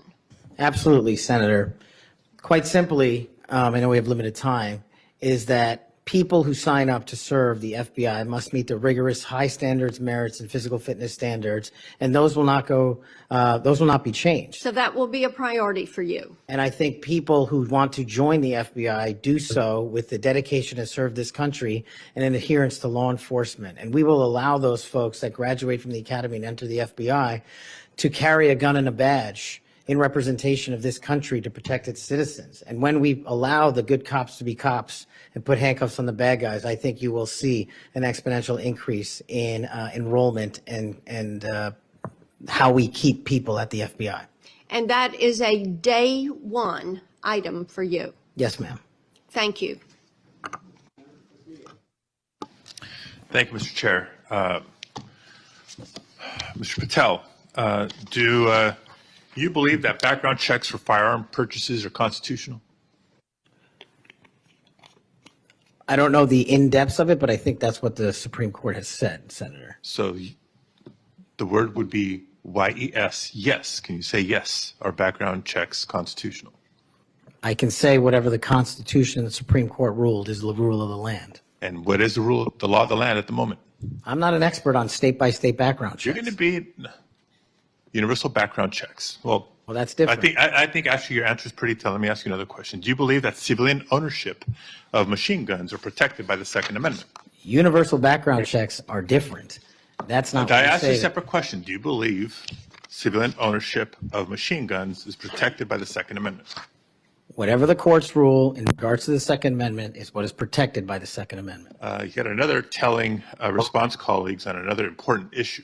We've all talked, both sides of the aisle, about our concern about gun violence in America. I raise these questions because of an association I can observe between Mr. Patel and Gun Owners of America, a group staunchly opposed to firearm regulation, a group that Mr. Patel addressed in August, and a group that in December issued a press release applauding his nomination to be FBI director. Gun Owners of America has taken extreme positions, including the position that all background checks are unconstitutional and that civilian ownership of machine guns is protected under the Second Amendment. Mr. Patel, let me remind you that as FBI director, you would oversee critical responsibilities related to firearm regulation, including administering the National Instant Criminal Background Check System. Yes, it's constitutional. It's in place for a reason. You would also regulate the distribution of machine guns to prevent them from falling into the wrong hands. Policies and programs in place for a reason. And given your hesitancy, given your answers, I'm concerned about your ability to do the job when it's not in alignment with groups like Gun Owners of America. Colleagues, we've been hearing a lot of partial responses and lack of recollections throughout the day, and I can't help but identify the pattern of Mr. Patel calling FBI leadership corrupt, labeling agents as gangsters, accusing them of being part of a criminal deep state conspiracy. We've heard of his experience with the J6 prison choir, a group of individuals convicted for their roles in the January 6th insurrection. We've heard his false claims that the U.S. had secured airspace permissions during a high-stakes SEAL team hostage rescue mission in Nigeria. I can go on and on. These positions are inconsistent with the role of FBI director, a position that demands independence, professionalism, and unwavering commitment to the rule of law. Mr. Patel, your loyalty to President Trump and the MAGA movement may score you points in some quarters, but they are certainly not the qualities necessary to serve as director of the FBI. And Mr. Chair, just in closing, I understand while I was out of the room earlier that Senator Tillis raised my name and attributed to a quote, bent the knee as part of my questioning earlier to me. And so for the record and for my colleague from North Carolina, I want to clarify that the bent the knee quote were not my words. I was quoting Mr. Patel as he appeared on the Sean Ryan show on September 2nd of 2024. And I'm happy to share a link, Senator Tillis, to clarify. Thank you, Mr. Chair. Thank you very much. I don't want to belabor this, but it certainly would be of benefit to us if that grand jury testimony could be released. But my understanding is the Senator Whitehouse testimony point that you don't need you as a witness could reveal what you said, and I'm just suggesting you might give that some further thought. The second thing is that you have everybody who runs an agency has enormous responsibility for the people who work there. I happen to have an incredibly high opinion of the FBI. The first time I came to Washington as a boy, I remember the thrill I had going to the FBI headquarters. I thought it was a big deal that my senator then got me special tickets to go, and I've always admired them. There's a lot of apprehension there, and it's not just on this question of weaponization. There's a lot of disruption in a new administration, and as you've seen, the president announced an impoundment in effect. It's been rescinded by the courts, but we've received calls from folks in various agencies who we've worked with or seen over the years, and there's just an immense amount of insecurity. Do I have my job? Don't I have my job? And frankly, I think this is my point to the president. Chaos is one thing, but cruelty is another. And having people be really uncertain about do they have a job today or not and leaving them in limbo, I don't think is a good thing for morale. And I don't care whether it's a Democratic or Republican president. I'm just looking to you to assure me that the tradition that we've had anchored in the FBI since 1972, when it was politicized, I mean, J. Edgar Hoover went after Martin Luther King in a disgusting and despicable way. He went after some John Birch Society folks for their political beliefs in a disgusting and horrible way.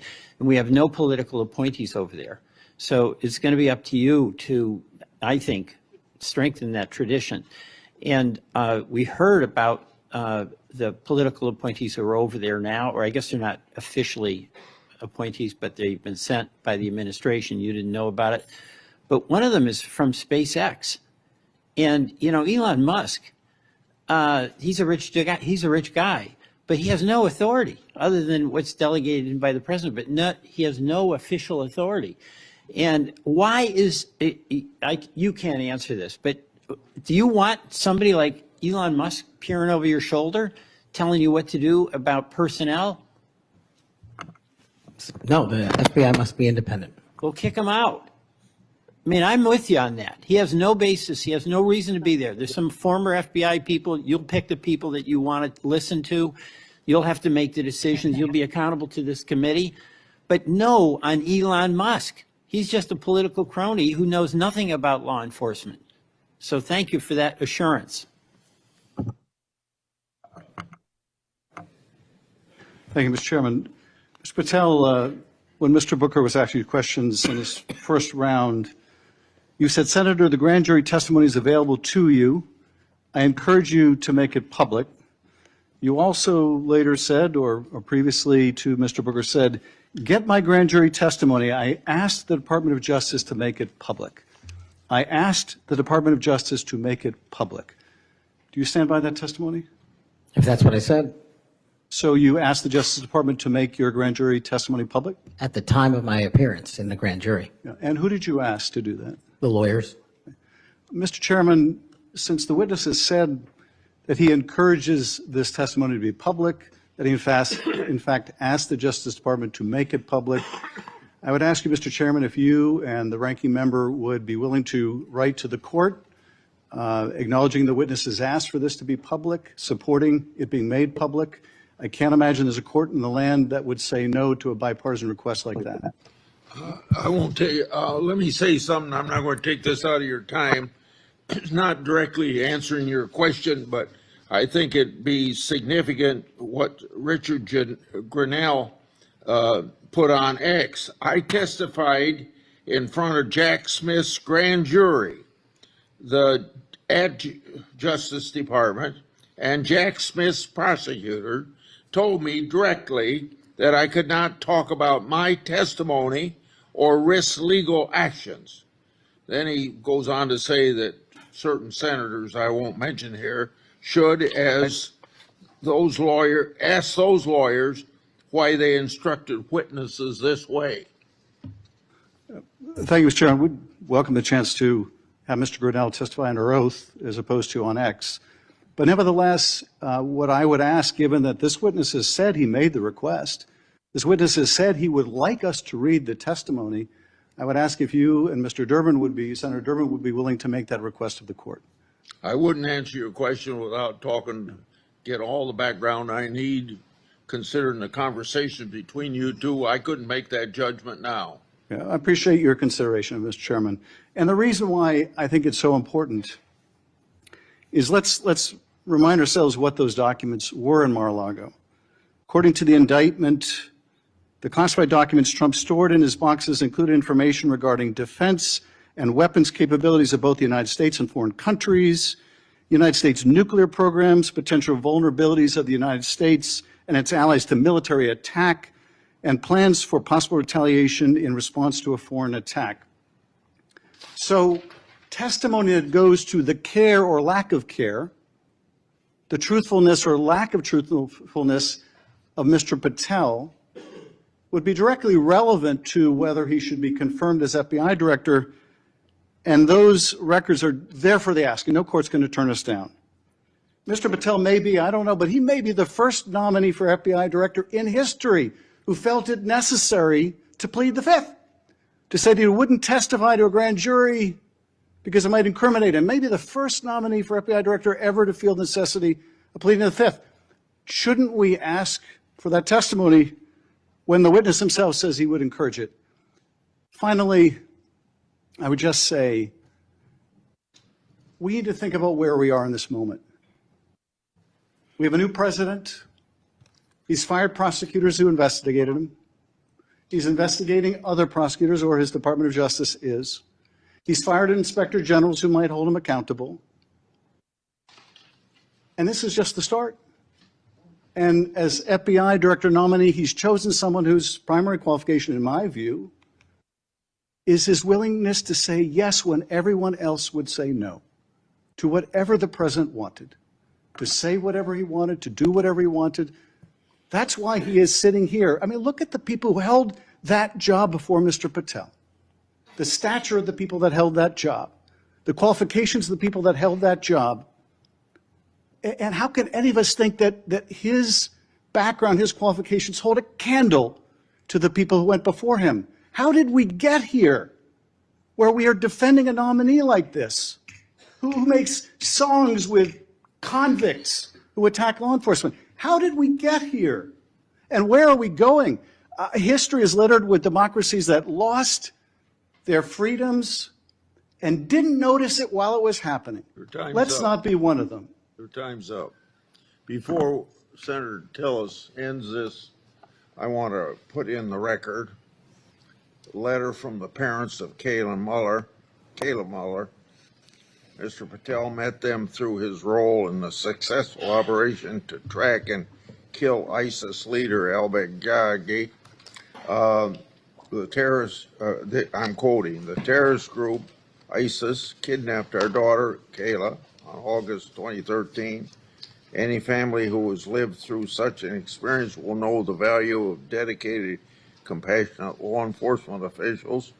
Because we have personal experience of his dedication, we know that Kash Patel is such a person. We continue to see in him a genuinely kind, thoughtful, action-oriented man who focuses on what is true and right and just. He loves our country and our citizens and wants the best for them all.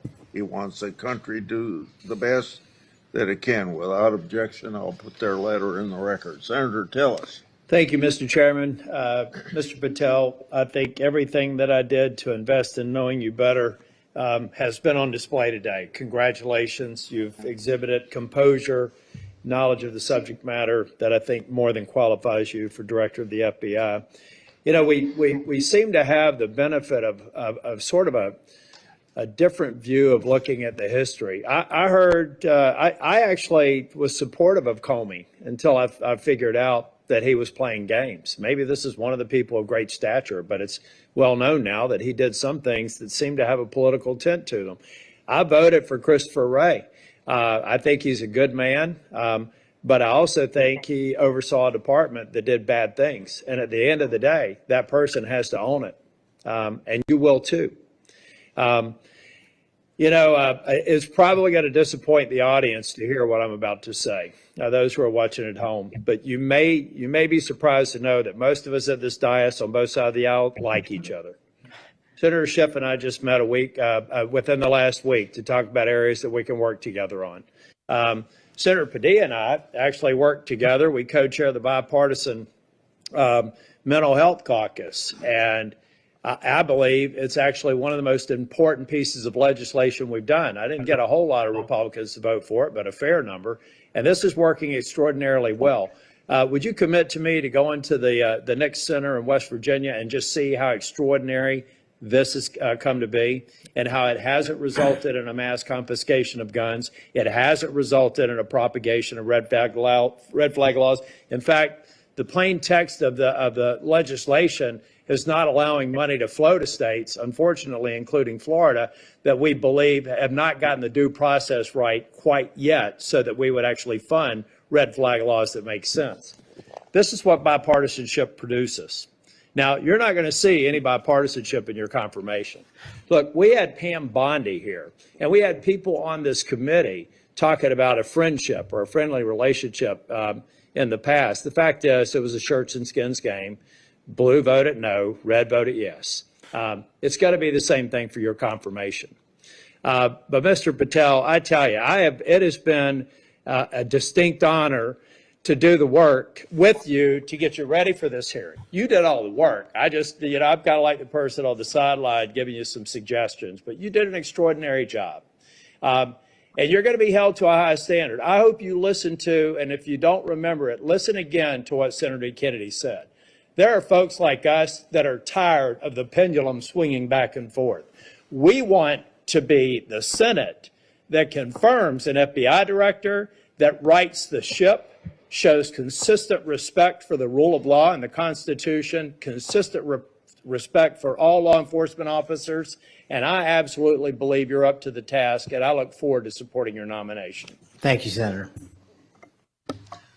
Before I close the meeting, you have anything you want to say? Nope.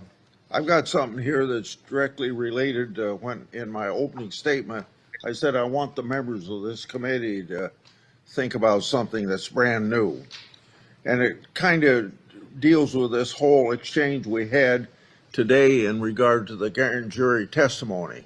So I want to read, based upon whistleblower disclosures that I made today, it's clear how unfair and corrupt the Trump prosecution was, and that's created a little faith at best in the grand jury process.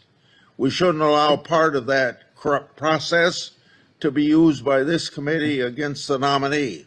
An example, one document I made public today, DOJ officials literally concurred with Thibault to open the elector case against Trump, and that included a grand jury investigation. Jack Smith's lawfare efforts and its corrupt process should be what this committee investigates. Mr. Patel, thank you for your testimony today. Your family and friends who are here, I think you got to be very proud of him under these tough conditions because he got tough questions. I think you did very well, and your reputation leading up to and during this hearing, I think proves that you're a person that can stand a lot of heat, including a president's telling you how to do your job. If confirmed, you'll be in charge of one of the world's best law enforcement agencies at the time when it desperately needs strong changes. Everyone's information, written questions can be submitted for the record until 5 p.m. tomorrow. Mr. Patel, when you receive them, it's very important you get back to us just as fast as you can so we can set up the meetings that we have to go through to get you to the floor of the Senate. So return them to the committee as soon as possible. Mr. Patel, you are excused and the hearing is adjourned. Thank you, Mr. Chairman.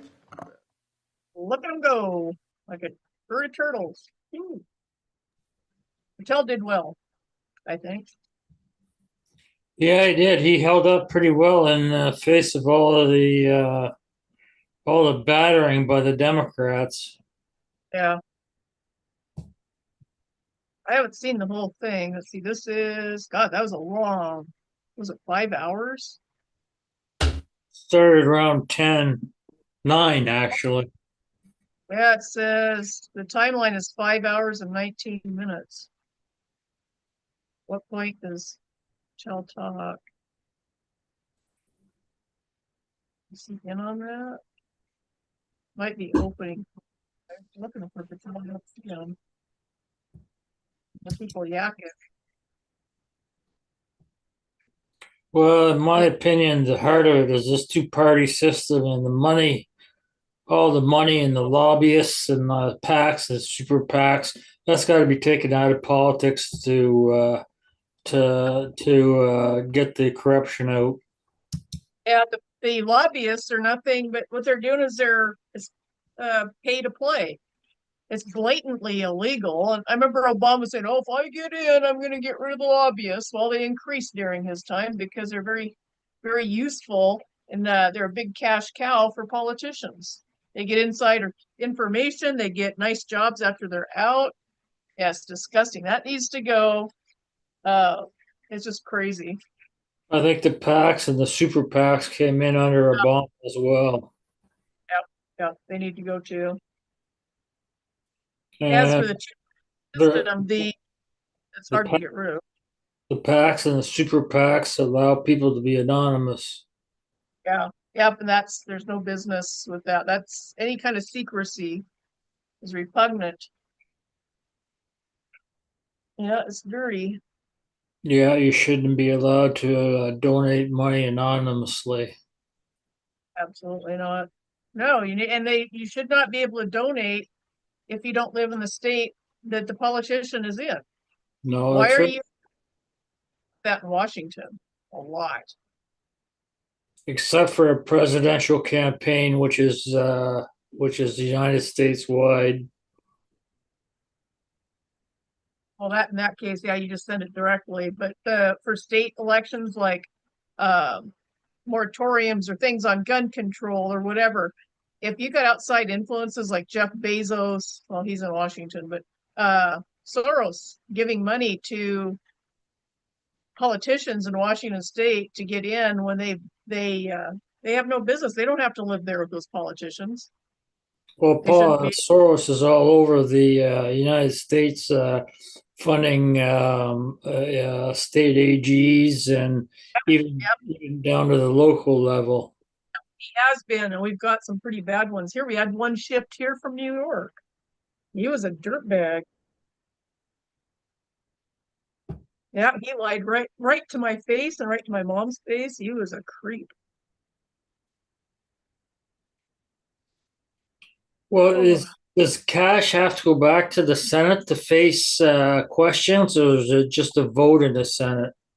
I thought it was a vote, but it sounded like they might have some questions for him during the voting, because he said to get back with them as soon as possible with his answers. Yeah, well, I think that was a mistake by Grassley. I think they've had their kick at the can at questioning. Yeah, I think so too. You can tell his decline, his mental decline. He's struggling with words and reading. Well, how many years has he been in office? I think he's 90. He's been around a long time. I'm pretty Well, sure he's 90. for term limits and age limits, I mean, once you hit 80, you should be out. Well, if you look at Trump, will be 80 in 2 years, a year and a half. Not even a year and a half, he'll be 80. It depends on the person, but if we got rid of vote fraud, that vote and election integrity is term limits. Because Yeah. if the people really counted, which they don't right now, but if they did, that is a term limit. That's why I think that the founding fathers never had term limits. I'm sure they considered it. They didn't realize the vote fraud was rampant though. You know, unless somebody is really into money and like illegal funding and using it, or just power in itself as a motivation. At 80 years old, that's the last thing I want to be doing was fighting with a bunch of other cranky old men and women. Yeah. Yeah. I'd rather have my heels kicked up in a beach someplace and have a cabernet. What do they call them? Yeah. I want to see the Tulsi thing too. I'm sure she did well. I think all of them are doing well. They've been well coached, and I think most of the people in Trump's administration that he wants put in place are probably a good 30 IQ points above anybody in the Congress. Well, yeah, they're going to get through. I can't see any of them not getting through. And I mean, like you say, they're quicker off the draw than most of these senators and congressmen are, especially the senators. That's another old folks' home. Oh my gosh, the Democrats are just stupid. They think they're so smart, and like Schiff, what an idiot. And that other guy is like, you people, oh my God, they sit there and act like Booker thinks he's so he figures since he yells louder than anybody in the room, he's the right one, and he figures that's going to influence people. That just pisses people off. You know, the lefties, you look at them, they hated Trump's tweets because they were mean. Well, what is Booker doing? He's being mean to a guy that's behaving and he's trying to put words in his mouth. And if you don't think that the Democrat constituents see that, the feel-good people see that, they do. He's not impressing them. He's just making himself look like a jerk. He's like being a bully. Is Booker from New York? I think so, but I'm not sure. Who is this general? This general person keeps popping up. I saw them last night. Somebody gave me a link to them. I've never heard of them out there before, I don't think. Secretary of Defense revealed military chopper involved with an airplane on a continuity of government mission. Oh, that's interesting. If true. I knew it. And there was more likely than 3 people on that chopper. Yep. That's why they sent 4 divers down. The military is famous for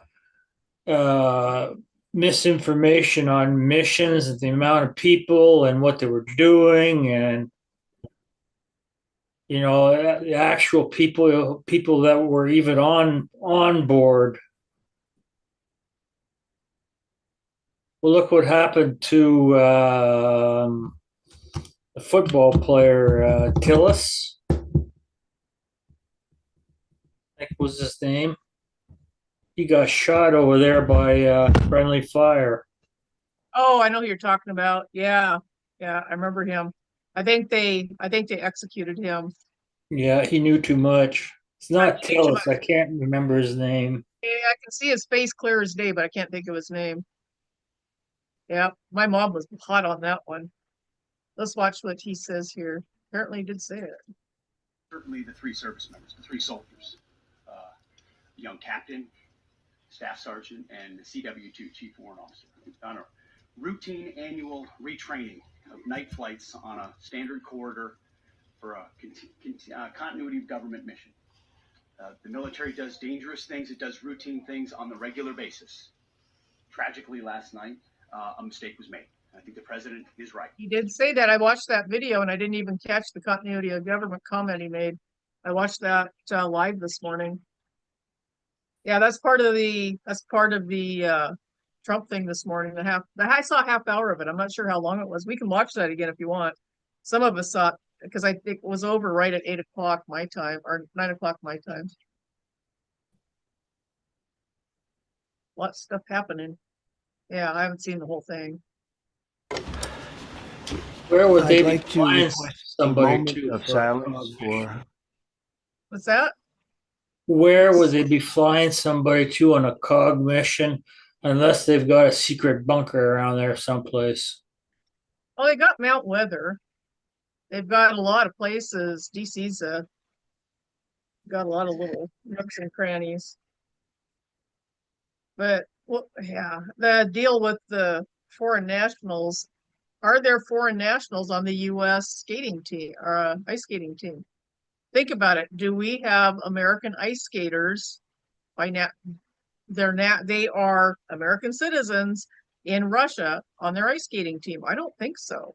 In order to be an ice skater for the United States, I think you have to be an American citizen if you're going to be competing. So the foreign nationals, it wasn't labeled that they were ice skaters, but people are saying, well, maybe they were ice skaters. Well, if they've given up their citizenship, then they can also be spies. They travel all over the world. They'd be the perfect spies, and they have chosen people like that for spies. If you're a dual citizen, you can compete for your other country in the Olympics. Can you? Interesting. Well, maybe, but it said foreign nationals, so their nationality, their nation is Russia. Because Trump said he spoke to the government of Russia this morning. If they are a dual citizen, he wouldn't have to do that. So it makes me wonder and like I said, it might not be the ice skaters on the plane. He said there were several different nations. He had to call he'll say it in this. We can watch it. Maybe I'm misinterpreting it. Thank you. I'd like to request a moment of silence for the victims and their families, please.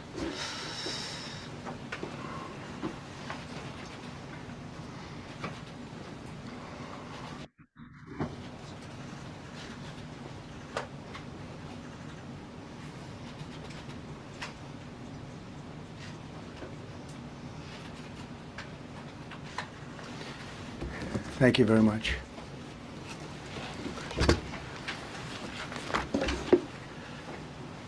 I speak to you this morning in an hour of anguish for our nation. Just before 9 p.m. last night, an American Airlines regional jet carrying 60 passengers and 4 crew collided with an Army Black Hawk helicopter carrying 3 military service members over the Potomac River in Washington, D.C., while on final approach to Reagan National Airport. Both aircraft crashed instantly and were immediately submerged into the icy waters of the Potomac. Real tragedy. The massive search and rescue mission was underway throughout the night, leveraging every asset at our disposal, and I have to say the local, state, federal, military, including the United States Coast Guard in particular, they've done a phenomenal job. So quick, so fast, it was mobilized immediately. The work has now shifted to a recovery mission. Sadly, there are no survivors. This was a dark and excruciating night in our nation's capital and in our nation's history, and a tragedy of terrible proportions.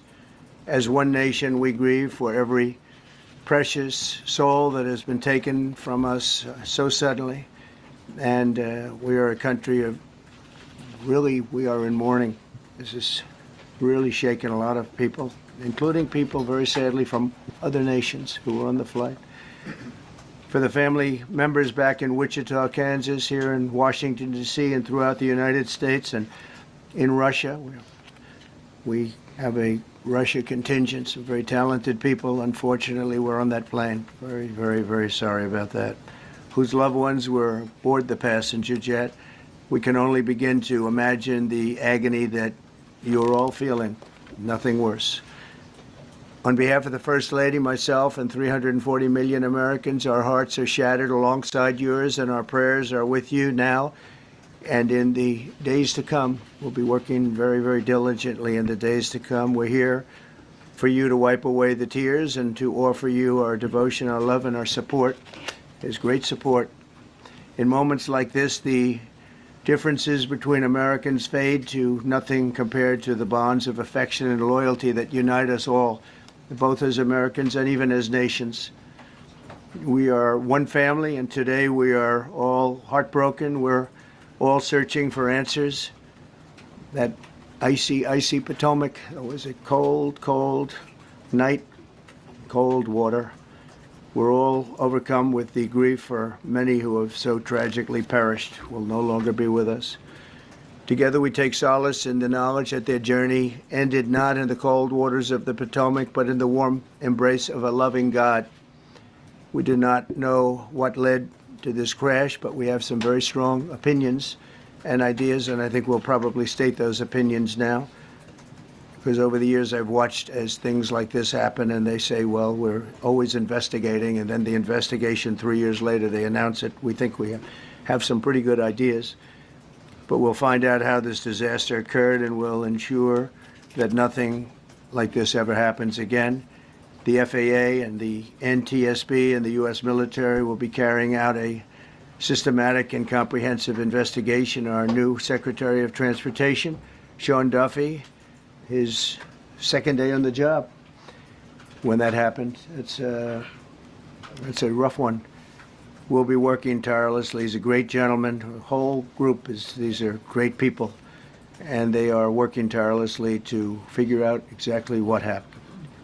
We will state certain opinions, however. I'm also immediately appointing an acting commissioner to the FAA, Christopher Rocheleau, a 22-year veteran of the agency, highly respected. Christopher, thank you very much. Appreciate it. We must have only the highest standards for those who work in our aviation system. I changed the Obama standards from very mediocre at best to extraordinary. You remember that. Only the highest aptitude, they have to be the highest intellect and psychologically superior people were allowed to qualify for air traffic controllers.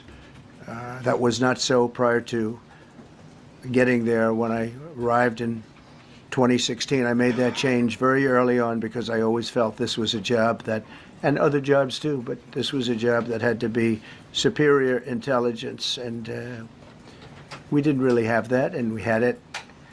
And then when I left office and Biden took over, he changed them back to lower than ever before.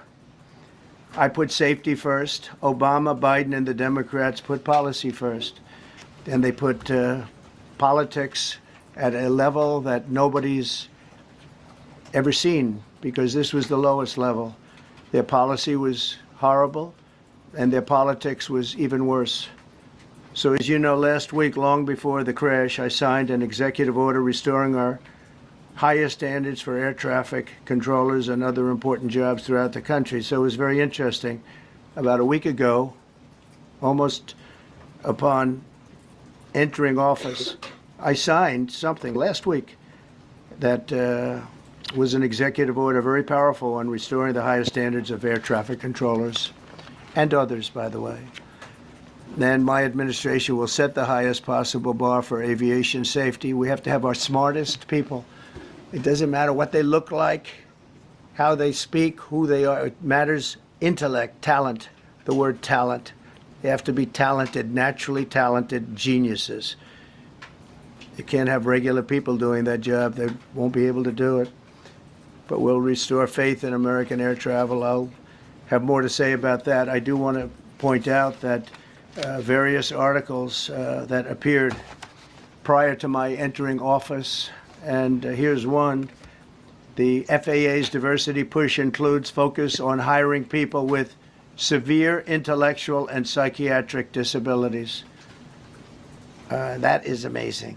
And then it says FAA says people with severe disabilities are most underrepresented segment of the workforce, and they want them in, and they can be air traffic controllers. I don't think so.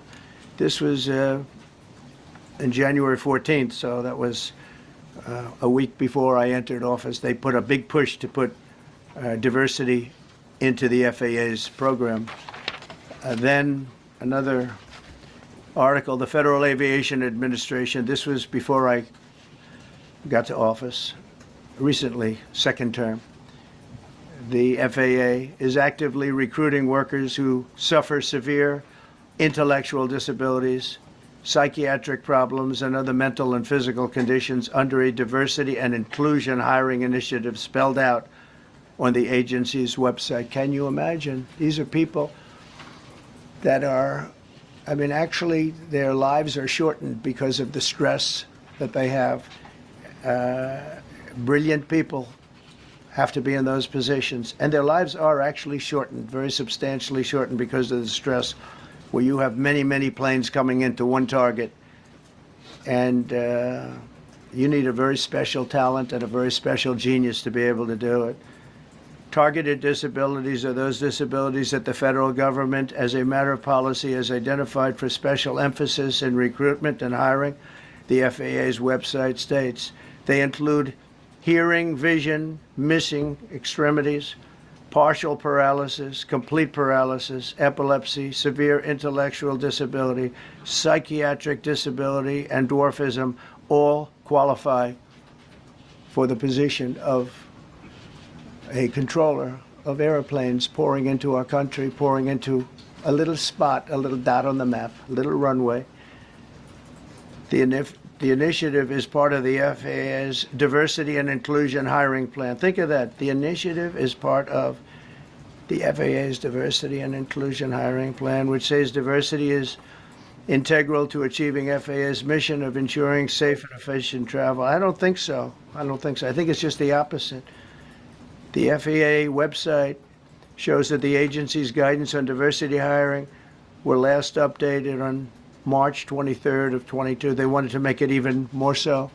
And then I came in, and I assume maybe this is the reason. The FAA, which is overseen by Secretary Pete Buttigieg, a real winner. That guy's a real winner. Do you know how badly everything's run since he's run the Department of Transportation? He's a disaster. He was a disaster as a mayor. He ran his city into the ground, and he's a disaster now. He's just got a good line of bullshit. The Department of Transportation, his government agency charged with regulating civil aviation. Well, he runs it, 45,000 people, and he's run it right into the ground with his diversity. So I had to say that it's terrible. Then it's a group within the FAA, another story, determined that the workforce was too white, that they had concerted efforts to get the administration to change that and to change it immediately. This was in the Obama administration just prior to my getting there. And we took care of African Americans, Hispanic Americans. We took care of everybody at levels that nobody's ever seen before. It's one of the reasons I won. But they actually came out with a directive, too white. And we want the people that are competent. But now we mourn and we pray and would like to ask all Americans to join me in a moment of silence as we ask God to watch over those who have lost their lives and bring comfort to the loved ones. And I just want to say God bless everyone in this room. This has been a terrible, very short period of time. We'll get to the bottom of it. So we all saw the same thing. We've seen it many times. I've had the honor of hearing tapes. Tapes are scary, very scary tapes. You had a airliner coming in, American Airlines. He was doing everything right. He was on track. He was the same track as everybody else. They came in. It's probably the same track as they've had for 25 years or more. He's coming in the path. And for some reason, he had a helicopter that was at the same height, obviously when they hit, but pretty much the same height, and going at an angle that was unbelievably bad. When the air traffic controller said, "Do you see?" He was talking about, "Do you see him?" But there was very little time left when that was stated. And then also he said, "Follow him in." And then almost immediately after that, seconds after that, there was the crash that took place. Well, you follow him in, that means like everything's fine. Follow him in. You had a pilot problem from the standpoint of the helicopter. I mean, because it was visual. It was a very clear night. It was cold but clear, and clear as you could be. The American Airlines plane had lights blazing. They had all of their landing lights on. I could see it from the Kennedy Center tape. We had a tape up on the Kennedy Center. That seems to be the primary. Thus far, I'm sure we'll see other tapes because it's such an area where there are a lot of cameras looking up into the air, into space.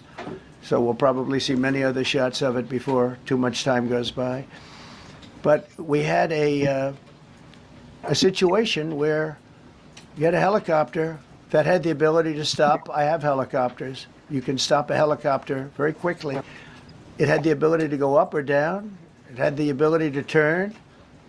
And the turn it made was not the correct turn, obviously. It did somewhat the opposite of what it was told.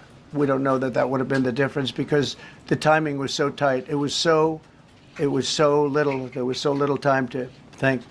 But what you did have is you had vision. The helicopter had vision of the plane because you had vision of it all the way, perfect vision of it all the way from at Kennedy Center where the tape was taken. And for some reason, there weren't adjustments made. Again, you could have slowed down the helicopter substantially. You could have stopped the helicopter. You could have gone up. You could have gone down. You could have gone straight up, straight down. You could have turned. You could have done a million different maneuvers. For some reason, it just kept going and then made a slight turn at the very end, and by that time it was too late. They shouldn't have been at the same height, because if it was at the same height, you could have gone under it or over it, and nobody realized, or they didn't say that it's at the same height.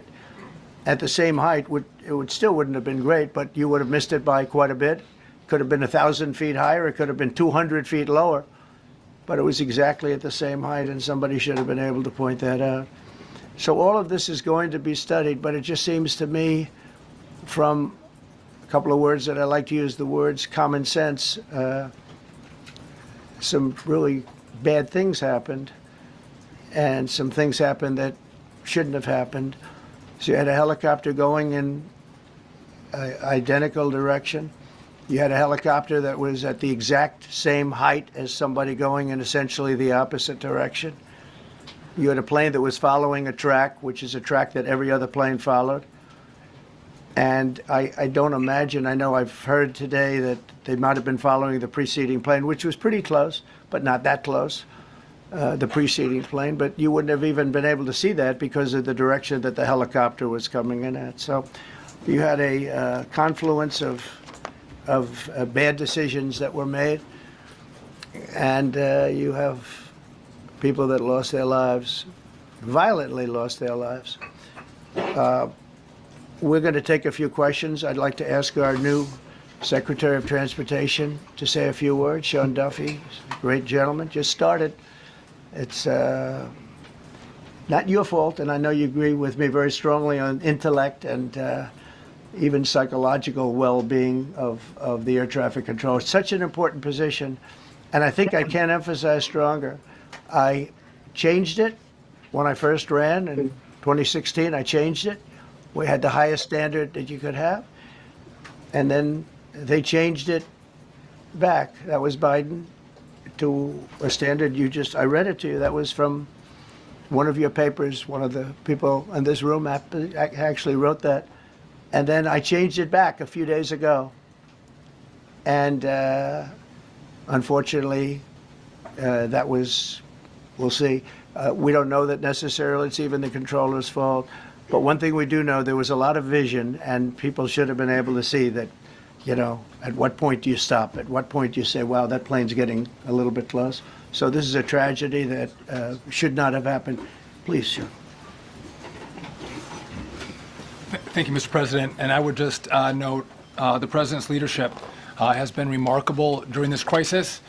We've had a whole of government response, local, state, federal, and when you see that kind of cooperation, it begins with the leadership in this body. So thank you for that, Mr. President. You make our jobs a lot easier.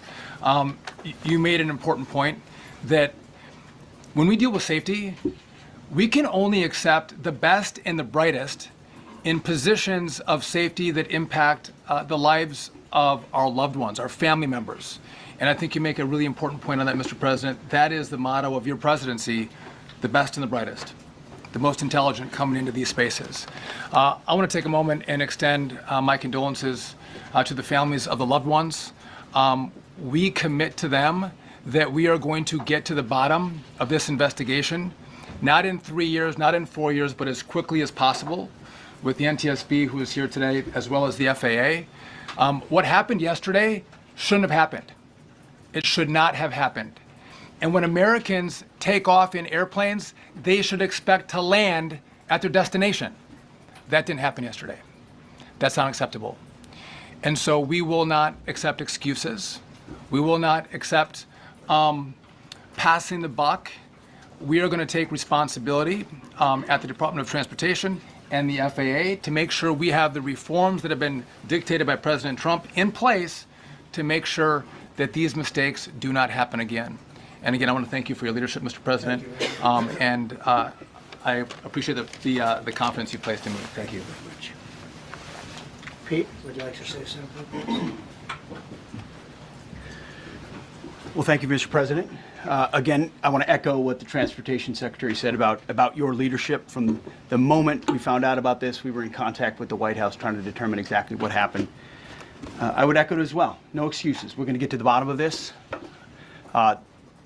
We first and foremost, from the Defense Department, want to pass our condolences to the 64 souls and their families that were affected by this. Never should happen.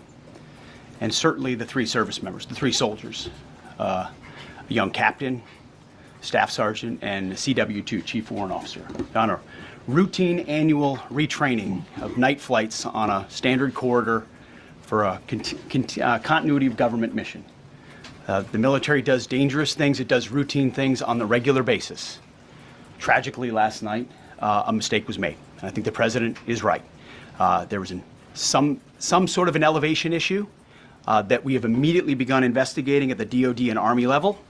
Army CID is on the ground investigating. Top-tier aviation assets inside the DOD are investigating, sir, to get to the bottom of it so that it does not happen again, because it's absolutely unacceptable. But I want to echo what the Transportation Secretary and you, Mr. President, said, because it pertains to the DOD as well. We will have the best and brightest in every position possible. As you said in your inaugural, it is colorblind and merit-based. The best leaders possible, whether it's flying Black Hawks and flying airplanes, leading platoons, or in government. The era of DEI is gone at the Defense Department, and we need the best and brightest, whether it's in our air traffic control, or whether it's in our generals, or whether it's throughout government. So thank you for your leadership and courage on that, sir, and we'll stand by you on it. Thank you. Very much. JD, please. Well, thank you, Mr. President, for your leadership. I just want to reemphasize something the President said, and you've heard from the Secretary of Transportation and of Defense. There really was a whole of government response. We were all on the phone. We were all communicating yesterday, trying to get to the bottom of this immediately, but also try to communicate with the American people about what happened. Something the President said that I think bears reemphasizing, which is that when you don't have the best standards in who you're hiring, it means, on the one hand, you're not getting the best people in government, But on the other hand, it puts stresses on the people who are already there. And I think that is a core part of what President Trump is going to bring and has already brought to Washington, D.C. is we want to hire the best people because we want the best people at air traffic control, and we want to make sure we have enough people at air traffic control who are actually competent to do the job. If you go back to just some of the headlines over the past 10 years, you have many hundreds of people suing the government because they would like to be air traffic controllers, but they were turned away because of the color of their skin. That policy ends under Donald Trump's leadership because safety is the first priority of our aviation industry. Thank you, Mr. President. Mr. President, on DEI and the claims that you've made, are you saying this crash was somehow caused and the result of diversity hiring? And what evidence have you seen to support these claims? It just could have been. We have a high standard. We've had a much higher standard than anybody else. And there are things where you have to go by brain power, you have to go by psychological quality. And psychological quality is a very important element of it. These are various very powerful tests that we put to use, and they were terminated by Biden. And Biden went by a standard that's the exact opposite. So we don't know, but we do know that you had two planes at the same level. You had a helicopter and a plane. That shouldn't have happened. And we'll see. We're going to look into that, and we're going to see. But certainly for an air traffic controller, we want the brightest, the smartest, the sharpest. We want somebody that's psychologically superior, and that's what we're going to have. Yeah, yeah, please, go ahead. Mr. President, you mentioned at the top of the briefing that there were several Russian nationals on the flight. Yes. Will the U.S. government be willing to facilitate the transfer of their remains, considering Yes, we the will. fact there is no direct air travel between the two countries? We've already been in contact with Russia, and the answer is yes, we will facilitate. Yes. Please, go ahead. Thank you, Mr. President. The situation in the Democratic Republic of the Congo is getting worse, even though President John Lorenzo has been mediating the conflict between Rwanda and the Democratic Republic of the Congo because he wants to bring peace and stability. The situation is really bad right now. I want to hear from Ms. President if you have any plan in the future to bring peace in the Well, Democratic you're asking me a Republic question of the about Congo. Rwanda, and it is a very serious problem. I agree, but I don't think it's appropriate right now to talk about it, but it is a very serious problem. We don't even yet know the names of the 67 people who were killed, and you are blaming Democrats and DEI policies and air traffic control and seemingly the member of the U.S. military who was flying that Black Hawk helicopter. Don't you think you're getting ahead of the investigation right now? No, I don't think so at all. I don't think with the names of the people, you mean the names of the people that are on the plane? You think that's going to make a difference? They are a group of people that have lost their lives. If you want a list of the names, we can give you that. We'll be giving that very soon. We're in coordination with American Airlines. We're in coordination very strongly, obviously, with the military. But I think that's not a very smart question. I'm surprised coming from you. Please. Thank you, President Trump. Thank you for being here. Based on your analysis so far, do you have a sense of who was at fault, if it was the plane, the helicopter, air traffic control, and can you assure people that it is safe to fly in and out of D.C.? Well, I've given you the analysis, and the analysis was it was based on vision. You had a lot of people that saw what was happening. You had some people that knew what was happening. There was some warnings, but the warnings were given very, very late. You know, those warnings were given very late. It was almost as they were given. A few seconds later, there was the crash. It should have been brought up earlier. But the people in the helicopter should have seen where they were going. I can't imagine people with 20/20 vision not seeing, you know, what's happening up there. Again, they shouldn't have been at the same height. You're going in reverse directions or sideway directions. Obviously, you want to be at different heights. I see it all the time when I'm flying. You have planes going in the opposite. They're always lower. We're higher. So if somehow there's a screw up, there's not going to be a tragedy. It'll be close. But, you know, there's never going to be a tragedy if you're at a different elevation. For whatever reason, they were at the same elevation. And also, from the American Airlines standard, he's along the track that every plane is along. You say, what was the helicopter doing in that track? It's very sad. but visually, somebody should have been able to see and taken that helicopter out of play, and they should have been at a different height. All right. Thank you, sir. You mentioned the Russians that were on board that plane. What other nationalities were on board that passenger? There were a couple of others. We're going to be announcing it in about an hour. We have some very specific information. We're calling the countries. We've spoken to most of them, but there were some other countries represented. Mr. President, have you spoken to President Putin? I have not, no. Mr. President, on your executive Not about this. on your executive order, you've already issued an executive order. You say will restore aviation safety. Right. This crash happened after that. Was the executive order successful, and what more needs to change to keep people safe? Well, you know, we issued it 3 days ago, and we're in the process of making those changes. This is something that should have been done a long time ago. Actually, my original order should have never been changed, and I think maybe you wouldn't have had this problem. Maybe. Yeah, please, go ahead. Yes, thank you. We see like everyday life that very often those diversity hires cause sometimes issues, as you just mentioned. So what plan do you have? Are we going to see some fire? Are you going to fire some of those diversity hires in the federal government? What plan do you have? I would say the answer is yes. If we find that people aren't mentally competent, you see the language. The language is put out by them. And if you see that, I'm not going to bore you by reading it again, but these are not people that should be doing this particular job. They'd be very good for certain jobs, but not people that should be doing this particular job. Mr. President, you have today blamed the diversity elements, but then told us that you weren't sure that the controllers made any mistake. You then said perhaps the helicopter pilots were the ones who made the mistake. It's all under investigation. I understand that. That's why I'm trying to figure out how you can come to the conclusion right now that diversity had something to do with this crash. Because I have common sense, okay? And unfortunately, a lot of people don't. We want brilliant people doing this. This is a major chess game at the highest level. When you have 60 planes coming in during a short period of time, and they're all coming in different directions, and you're dealing with very high-level computer work and very complex computers. And one of the other things I will tell you is that the systems that were built, I was going to rebuild the entire system, and then we had an election that didn't turn out the way it should have. But they didn't build the systems properly. They spent a lot of money renovating a system, spending much more money than they would have spent if they bought a new system for air traffic controllers, meaning the computerized systems. There are certain companies that do a very good job. They didn't use those companies. They used companies that should not have been doing it.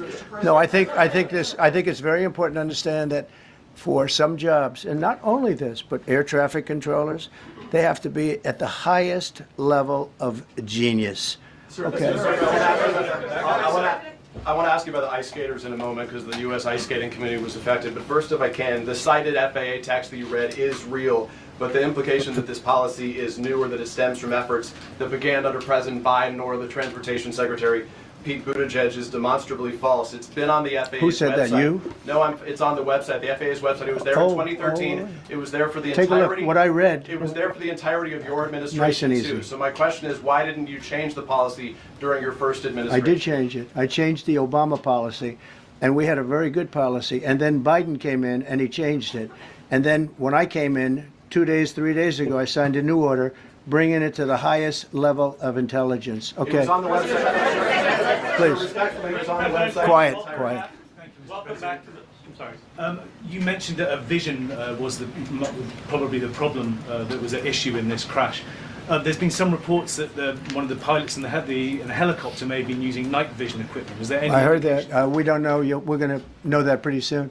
It may change your view plane if you do have the night vision. So it's very possible that could have happened. That would be maybe a reason why you wouldn't actually see as well as on a clear night. You can see sometimes better without it. Have a couple of more. Mr. President, is it helpful to have your Secretary of Transportation confirmed, and does this intensify your interest in getting other nominees confirmed quickly? Go to what? Is it helpful to have your Secretary of Transportation confirmed, and does this intensify your interest in getting other nominees confirmed quickly as well? Well, sure. We want fast confirmations. And the Democrats, as you know, are doing everything they can to delay him. They've taken too long. We're struggling to get very good people that everybody knows are going to be confirmed, but we're struggling to get them out faster. We want them out faster. It's a good question, actually. We've been pushing Sean. Everyone knows Sean for a long time. He got many, many Democrat votes, but they want to take as long as they can. They ask questions like some of the questions that Peter would ask that were totally irrelevant and not very good questions, but they want to just keep it going. They want to keep it going as long as possible. I was very honored, actually, that you got so many Democrat votes. That was really good. That was really good. When I try to meet with the families, and second question, is it your impression that military training that was done during that time? The what? The training that the helicopter was involved in. Is it anything you can tell us about You that? don't know. These are the things that will come up with the investigation. You don't know, but the helicopter obviously was in the wrong place at the wrong time, and a tragedy occurred. Please. Question about No, go ahead, please. Thank you, Mr. President. You've been critical of the current regulations and you've called for big reforms at FAA. I'm curious, sir, Well, I made the reforms, actually. what is your message? 3 days ago, I made the Yes, reforms. sir. What is your message then to the American public in the weeks and months ahead? Should they feel hesitant to fly? And if you could clarify perhaps something that the Defense Secretary said when he said that this helicopter was on a continuity of government mission? I don't know what that refers to, but they were practicing. They do that. They call it practicing, and they were, and that's something that should be done. It's only continuity in the sense that we want to have very good people, and that has to be in continuity, and that's what they refer to. But it was basically practice, and it was a practice that worked out very, very badly. Okay.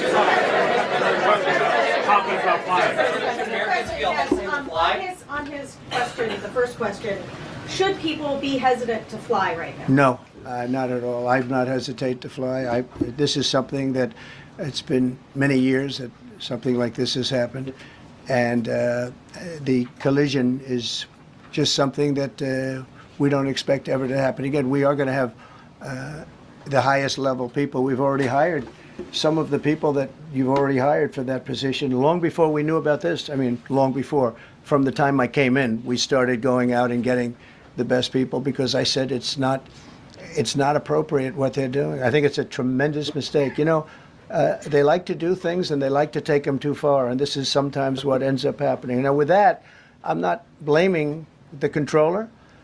I'm saying there are things that you could question, like the height of the helicopter, the height of the plane being at the same level and going in opposite directions. It's not a positive. But no, we're already hiring people. No, flying is very safe. We have the safest flying anywhere in the world, and we'll keep it that way. Thank you all very much. Thank you very much, everybody.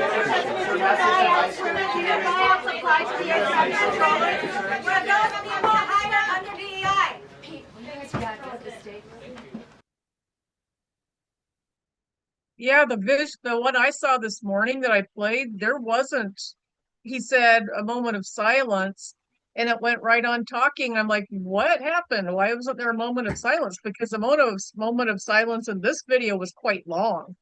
The one I watched this morning didn't have it. They clipped it and it was supposed to be a live feed. I even checked the red button at the bottom down here where it says live to make sure it was live because there was no, and I thought, what did he forget? What is going on? And then I saw two other areas where they edited his speech. Oh, thank you. Thank you.